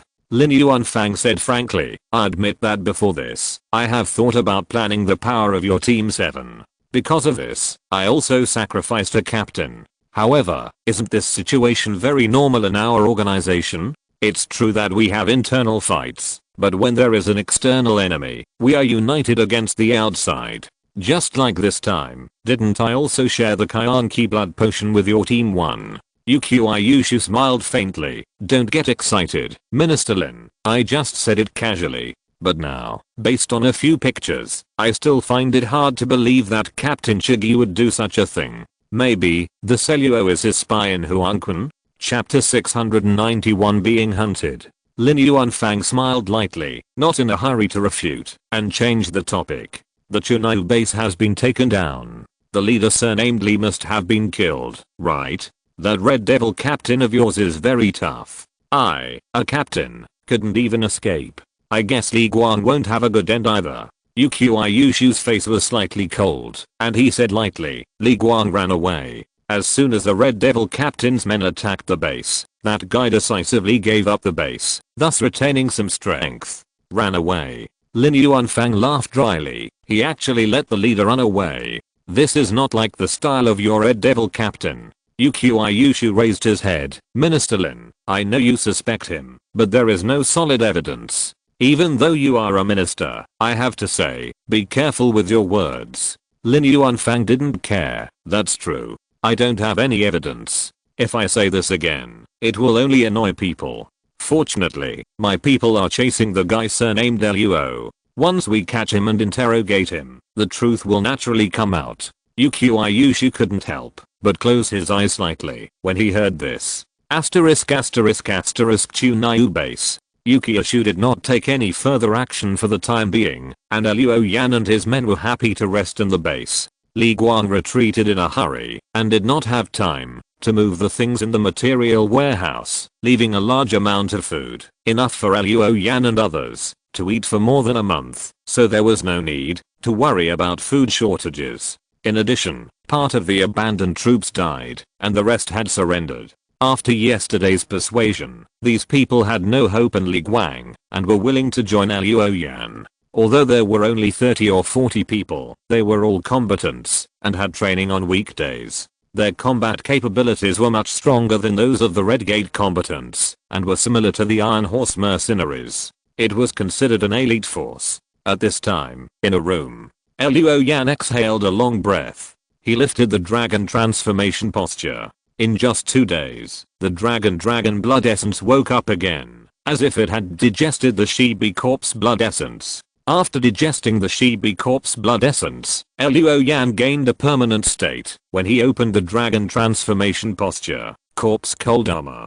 Corpse chill armor continuously releases cold corpse gas, which condenses on the surface of the dragon scales, further enhancing the defense of the dragon scales. At the same time, due to the continuous release of corpse gas, the living creatures around will be invaded by the corpse gas. When the invasion reaches a certain level, it will form the Shibi corpse curse. Shibi corpse curse, the blood and even the vitality of the living creatures will gradually freeze. Even if they can resist, they will fall into unfavorable situations such as low temperature and slowness. The curse can be detonated autonomously, causing the target to be attacked by ultra-low temperature, but the curse state will be lifted. In addition to this state, that day, after swallowing Kazuan's blood and energy, he also obtained a Ghost General blood essence. By burning this blood essence, Luo Yan can obtain the Ghost Life state. Ghost Life. By consuming blood essence, you can quickly recover from the injuries of yourself or others. It can be used 5 times at present. Collecting blood essence of the same kind can increase the number of uses. A permanent state. A first aid ability that can be used 5 times. Not bad. Luo Yan nodded slightly. The corpse chill armor state further enhances the defense of the dragon transformation posture, and can also cause low temperature and slowness to the opponent. It can also curse the opponent. The Shibi corpse curse can be detonated autonomously, which undoubtedly increases Luo Yan's means of attack. As for the Ghost Life state, it is equivalent to a castrated version of the Qian Long pill. This state should come from the regeneration characteristics of Kazuan. After sorting out his thoughts, Luo Yan was about to go out when his cell phone rang. He picked it up and saw that it was a message from Luozi. I'm being hunted, save me. Behind the simple sentence was a surface coordinate. Luo Yan frowned and put down the phone. In the evening, Luo Yan drove a motorcycle alone and drove into an abandoned town. The town was not large, with only one main road and low buildings. It can be seen that the original population here should not be large. The motorcycle stopped in front of a small supermarket. The door of the supermarket had long disappeared, and there was some messy graffiti on the wall. In it, Luo Yan found a rather hidden connection pattern that he had agreed with Luo Yu.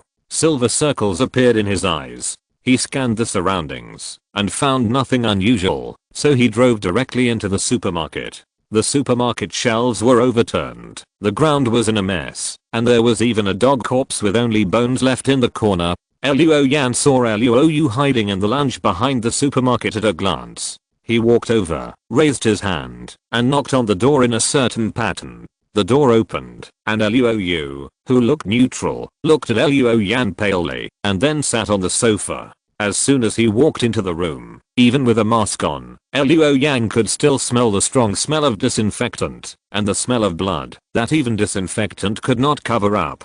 The smell came from Luo Yu's body. He was wearing an outer coat, but the clothes inside were dark red. You are so badly injured?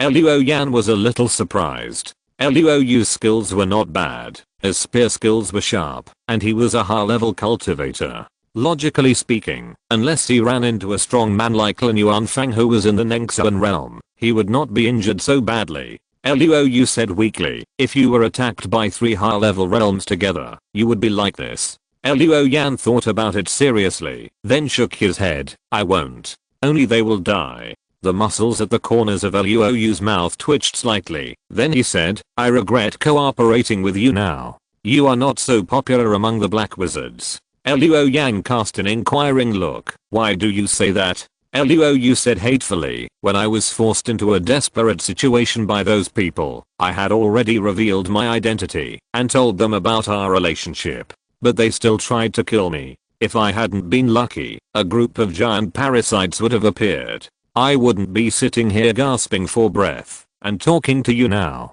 Luo was surprised. Words are not enough. I wouldn't believe it either.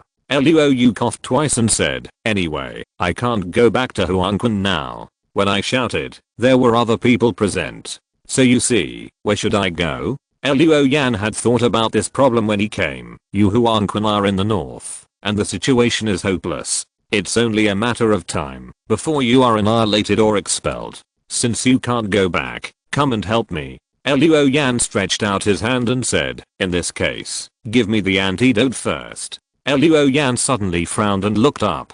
Luo said impatiently, just one word to tell me whether to give it or not. The people chasing you are here. Luo suddenly activated the transformation into a dragon posture, then used collecting Zuan blood essence, stretched out his hand and patted Luo on the shoulder. Luo felt a warm current flowing through his body in an instant, and most of the injuries on his body were healed in an instant. He looked at Luo with a shocked face, wondering what kind of means Luo used to heal most of his injuries with just a wave of his hand. Chapter 692 Seeking Death. At this moment, in Luo vision, the world turned into a monotonous black and white. In the objects, outlined by simple lines, Luo saw grey-white human-shaped lights approaching, and read the information of the Jiuying tribe from them. You go first. There is a car outside. There is a navigation system in the car. Follow the instructions on it to go to Chunai base. It is now occupied by me. Don't worry about it. I will be there soon. Luo said quickly, and released the dragon transformation posture. Unless he wants to kill all the members of the Jiuying tribe, he is unwilling to use this trump card easily. Luo didn't say anything nonsense. He got up and left. During the action, he only felt that his injuries had recovered a little. In this state, unless he encounters a high-level cultivator, he will never be stopped. Thinking of Luo's light palm that almost healed his injury, Luo couldn't help but look at the lounge with a bit of awe. He only felt that this Chigi was becoming more and more mysterious. Even his former boss, Yinrang of the shouting class, was far less mysterious than Chigi. Just as the locomotive engine in the supermarket roared, the wall of the lounge suddenly bulged, exploded, and a large hole was broken. The rubble was like rain, shooting into various places in the room. Luo stood still and let the rubble hit his cloak. He raised his voice and said, I'm the captain of the 7th team of the Zuanming department, Chigi. Luo revealed his identity, but after the flying rubble fell, a stun grenade was thrown in from the outside of the broken hole. Using stun grenades, it was obvious that the people outside wanted to capture him alive. Luo had no expression on his face, only a few dragon scales appeared on his chest and other important parts. Strengthen your defense. Then there were sound waves and strong light. Luo opened the peeping silver eyes, and was not affected at all. He even took advantage of the stun grenade to draw his knife and hit the outside of the hole. Outside the supermarket, a group of fully armed fighters wearing goggles approached slowly. When the strong light came on from the lounge and illuminated the shabby room, a figure rushed out, seemingly unaffected by the stun grenade. The soldiers were startled, but they still held their rifles calmly, locked onto the figure, and fired at the same time. Bang, bang, bang. Fierce gunfire rang out. Bullets were coming towards them. Luo's figure flashed and disappeared on the spot. Footwork, dragonfly skimming the water. He dodged and approached a soldier, raised the ring dragon in his hand, turned the blade upside down, and hit the man's goggles with the back of the blade. The goggles immediately cracked rapidly, and the fragments of the composite material pierced the soldier's eye socket, causing him to scream in pain. Luo kicked the soldier away with a flying kick, and then blood drink and ring dragon danced together,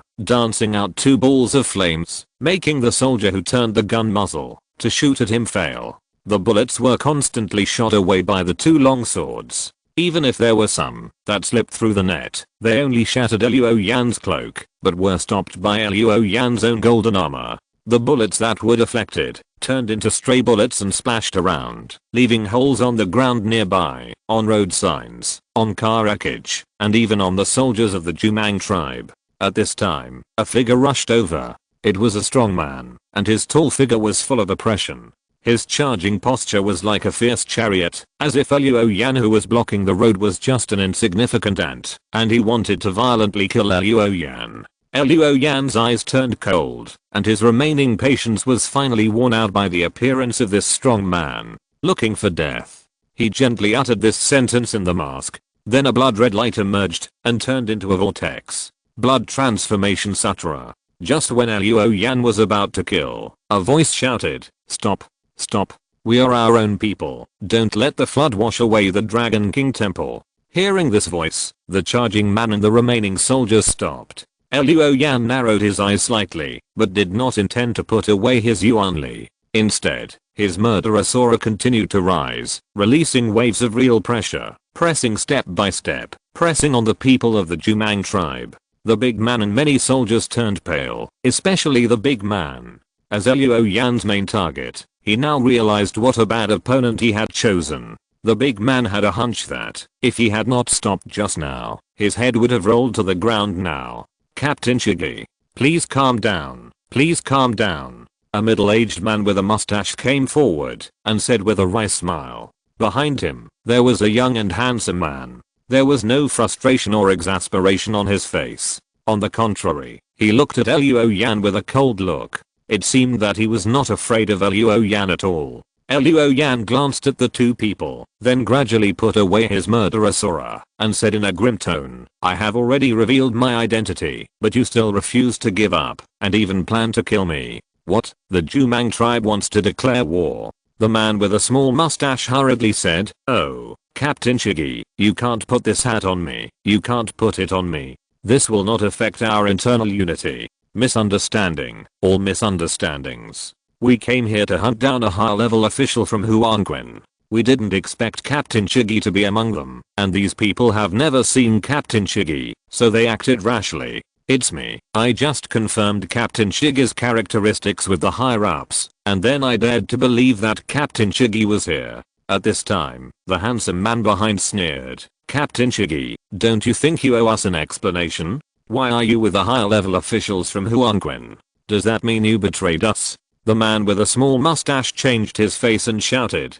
"Fei Yu, don't talk nonsense without evidence." Luoyan glanced at the man named Fei Yu, slowly put away his two swords and said, "That's Luo Yu, a chess piece I planted in the Huangquan organization." The man with a small mustache smiled. "I said it. It turns out that he is Captain Shigi's spy. Then it makes sense. But Captain Shigi, can you please explain this matter to our minister Lin Yuanfang in person? After all, we are just small characters and can't make the decision." Luoyan also knew that if he didn't go to see Lin Yuanfang, he would have to kill all these people if he wanted to get out. Although the man with a small mustache looks easy to talk to and full of smiles, there is no smile in his eyes. Smile on the outside, but not on the inside. Since it is not the time to tear the face with Hiwu, Luoyan nodded gently. "Okay. But I have to make a phone call first." He took out his mobile phone and prepared to contact Yukiashu to explain the situation.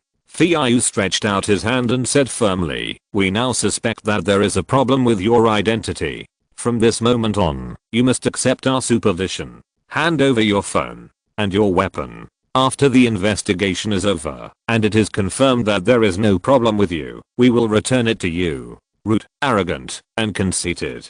This is Luoyan's impression of this person. Luoyan raised his hand, opened his palm, and let Fei Yu see the phone. "Okay. If you want, come and get it yourself." Chapter 693 Jiuying's Strength. Looking at the phone in Luoyan's hand, Fei Yu's face changed, and his eyes almost burst into anger. Of course, he knew that Luoyan would not hand over the phone so easily. Asking him to take it now was obviously a provocation. As long as he stretched out his hand, he was sure that Luoyan would do it. But if he didn't take it, he would undoubtedly lose face in front of so many people. At this time, many soldiers had already turned their heads to look in other directions. Obviously, they also realized this. so they moved their eyes and looked elsewhere, so as not to embarrass Fiu, the leader, too much. Fiu's face turned red and blue, and when he was about to reach out, his arm was grabbed by someone. It was the middle-aged man with a small mustache. The small mustache shook his head, then smiled and said, "Captain Shiggy, Captain Fiu is joking with you. Please do as you please. Please do as you please." Luo Yan then glanced at Fiu, put down his hand, walked aside, and dialed Yukiishu's number. The small mustache pulled Fiu aside. Fiu shook off his colleague's hand and lowered his voice. "Why stop me? Didn't you see that he was too arrogant? What's this? Does he think he can kill us all?" The smile on the face of the little mustache was gone, and he said in a deep voice, "He can. Think about Captain Kyojin. He and the elite of the Hydra gang are all dead. You can't forget who killed you." Fiu turned around and approached the little mustache. "You people are afraid of death, so people think that our Jiuying tribe is easy to bully. You are afraid, but I'm not." After saying that, he walked to the other side. The little mustache's eyes flashed with a sharp light, and he muttered, "Stupid, I saved your life, but you didn't even say a word of thanks, and you got angry at me. I should have let you die earlier." Beep beep beep. After a moment, the phone was connected. There were explosions and shouting from the other side, and Yukiishu seemed to be on the battlefield. Then, the woman's voice came. "What's the matter?" Luo Yan glanced at the two people with the mustache in the distance and said calmly, "I saw an informant planted in the underworld outside, and the Jiuying tribe ran into him. Now they want me to meet Minister Lin Yuanfang." There was silence on the other end of the phone for a few seconds, and then Yukiishu said with a smile, "Go, I'll find you later." Luo Yan hung up the phone, put away the phone, and nodded to the mustache. The mustache pressed the communicator in his ear and said something. After a while, the ground shook slightly, and the rumbling sound came from far away. Soon, a tank appeared on the road, and the green tracks pressed over the ground, allowing the tank to come slowly. Behind it was a semi-trailer off-road truck with black missiles on it, and a launcher supported by a bracket pointing to the sky. Seeing this, Luo Yan narrowed his eyes slightly. Without a mecha, Luo Yan didn't know if the dragon transformation posture could withstand the missile attack. It can be seen that the military strength of the Jiuying tribe should not be underestimated. Of course, they didn't know they would meet Luo Yan, so this missile was not prepared for them. It was unlikely that they would use missiles to bomb Luo Yan.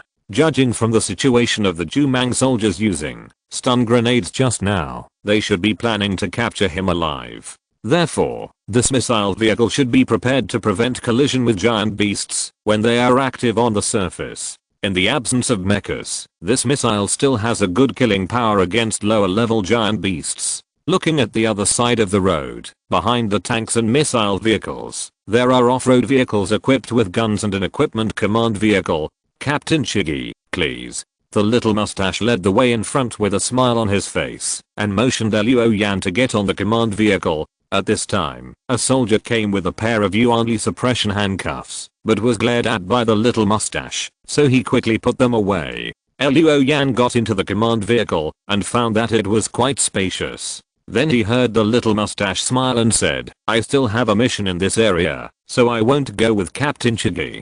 Captain Fiu will take you to see Minister Lin." Luo Yan nodded and found a place to sit down casually. Fiu, with a gloomy face, got into the car and sat opposite Luo Yan. The door closed, and the armored vehicle turned around and left the town. On the road, Fiu, who had been silent all the time, finally spoke. "Water, or instant coffee?" Luo Yan shook his head. Fiu did not force him, but gestured to a woman next to him. "Give me a cup of coffee." After sending the woman away, Fiu leaned forward slightly and lowered his voice. "You have slept with Yukiishu, right? How does she feel when you touch her? When in bed, was she on top or on the bottom?" Luo Yan raised his head and looked coldly at the man who looked like he wanted to die through the mask. Fiu smiled and said, "What are you afraid of? There are only two of us here. You must have served Yukiishu very well, otherwise, how could she support you so much?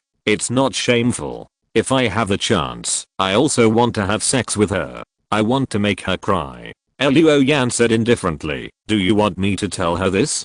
Fiao leaned back and smiled. I won't admit it. I just want to tell you that Yukiashu can only be regarded as a relatively strong woman in the organization. But that's all. If you really have any problems, Yukiashu can't protect you. Luo Yan closed his eyes and didn't want to pay attention to this man. Fiao continued, why are you wearing a mask? Do you have any secrets that you can't tell? Are you too ugly? Yukiashu won't like ugly people, right? Is her taste so strong? I say, Captain Shiggy, there is no one else here. Why don't you take off your mask? Luo Yan put his hand on the scabbard of Huan Long and seriously considered whether to shut Fiao up. Fiao had a cold smile on his face. A guy who got to his feet by relying on a woman is not worth mentioning. I'm so stupid. I actually got angry just now because of a gigolo. You're tough, right? Arrogant, right? When you meet the minister, I'll see if you dare to be tough and arrogant again. If you're really arrogant, then even Yukiashu won't be able to protect you. One thought after another came up. At this time, Fiao's female adjutant came with a cup of coffee. Fiao took it and took a sip. A grim smile appeared on the corner of his mouth. In the evening, Luo Yan came out of the command vehicle. In front of him was a relatively complete building, at least unlike other buildings in the wilderness, which were basically just a frame. They were now in a town, where an area was fenced off, and a barbed wire fence was erected, turning it into a temporary camp for the Jiuying tribe. Luo Yan was taken into the building. People came and went in the lobby, and when they passed by Luo Yan, they would look at him curiously. Finally, Luo Yan came to a big door. There was a table and chair next to the door, and a woman who looked like a secretary was sitting there. She had long wavy hair, wore glasses, and her legs were very long and straight under her short skirt. Fiao said in a deep voice, Secretary Zahi, this is a person Minister Lin wants to see, the captain of Team 7 of the Xuanming department. The long-legged secretary named Zahi nodded, stood up and said expressionlessly, the minister is here. Captain Shiggy, please hand over your weapon. Chapter 694 Hidden Injury. Luo Yan glanced at the long-legged secretary through the mask and said, the knife is my life. I'm not used to handing over my weapons in the wilderness. Fiao said gloomily, what do you mean? I don't know what the rules of your Xuanming tribe are, but in our Jiuying tribe, if you want to see the minister, you have to hand over your weapons. Luo Yan said calmly, I didn't ask to see your minister Lin. Fiao's temples were throbbing. He knew Luo Yan was arrogant, but he didn't expect Luo Yan to be so arrogant. They had already come to their Jiuying tribe's camp, and they were still covered with thorns. At this time, a voice rang in the room. It's okay, let Captain Shiggy come in. This was Lin Yuanfang's voice. Luo Yan narrowed his eyes slightly in the mask, and a few dragon scales emerged calmly, releasing the breath of dragon blood essence. On that day, he had dealt with Lin Yuanfang across a mecha in the Valley of Sorrow. The intuition of the Tangxuan realm cultivators is sensitive. Luo Yan did not dare to be careless, worried that he would be recognized by Lin Yuanfang. Therefore, some of the aura of the beast was released to confuse Lin Yuanfang's perception. At this time, Secretary Zahi opened the door, and there was a very clean room with a set of tables and chairs. Lin Yuanfang sat behind the table, and the light of the setting sun outside the window sprinkled on him, covering him with a layer of golden light.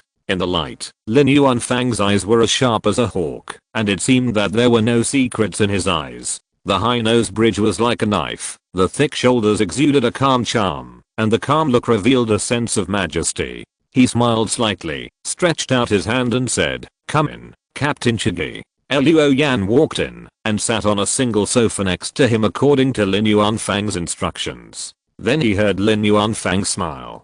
Captain Shiggy joined our Black Witch last year, right? It was recommended by Captain Yukiashu that he became the captain of Team 7. Luo Yan nodded slightly. Lin Yuanfang continued, Captain Shiggy has a hard job. In less than a year, he has managed Team 7 so well. It can be said that in the Xuanming department, apart from Captain Yukiashu, your Team 7 is the strongest. Luo Yan evaded the question. I was just a little luckier. Is it really just luck? Lin Yuanfang smiled, and then his smile gradually faded. Or is it that Captain Shiggy has a connection with Huangquan? Did he get support from them? Otherwise, how do you explain that you are at the scene where we are hunting down the top leaders of Huanquan today? Luo Yan said calmly, I have already informed Captain Yu Kyushu about this matter. I don't want to talk too much about this without Captain Yu present. The atmosphere in the whole room suddenly condensed. The light of dusk seemed to be getting dim. An invisible but huge sense of oppression surged from Lin Yuanfang. It was like a mountain pressing on Luo Yan's chest, making it difficult for him to breathe, and even moving his fingers became difficult. Tang said and Aquan. Lin Yuanfang released his breath and said calmly, you don't have a minister in the Zuanming department, at least not when you joined. So you don't know what a minister means. I don't blame you. But today, I want to take this opportunity to tell you what a minister can do. Among them, the most insignificant writers. Even if he is not the minister of the branch he belongs to, as long as he wants, he can cross different branches and kill people he thinks deserve to die. Tell me, Captain Shigi, do you deserve to die? Luo Yan's hand was placed on the handle of the Huan Lung in his cloak. The blood transformation sutra was running silently, and circles of silver light floated in his eyes.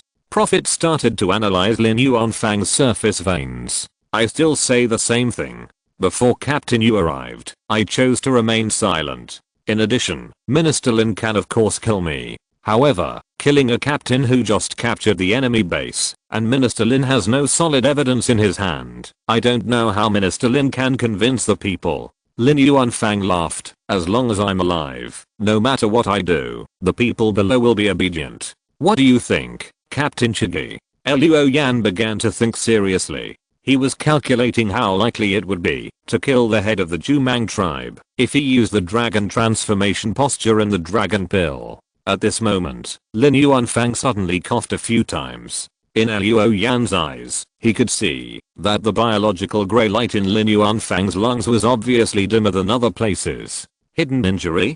Could it be that this was the injury he suffered in the last time in the Valley of Sorrow? As Lin Yuanfang coughed a few times, Luo Yan, who was using the silver eyes of Peeping Dao and looking down at his opponent from a high level, discovered the flaw in the head of the Jumang tribe. This discovery made him almost want to attack desperately. But Luo Yan still restrained this impulse, because Yu Kyushu was here. Dong dong dong. Lin Yuanfang looked back, and saw Yu Kyushu standing outside the window. He knocked on the window with a smile. A moment later, the captain walked into the room, and it seemed that he didn't notice the tense atmosphere. He said with a smile, Minister Lin, this is your fault. You invited our Captain Shigi to be your guest without telling me, so that I could also take advantage of the Jumang tribe. Recently, I haven't been eating well or sleeping well, and my skin has become worse. After being fooled by Yukyushu, Lin Yuanfang chuckled and put away his breath.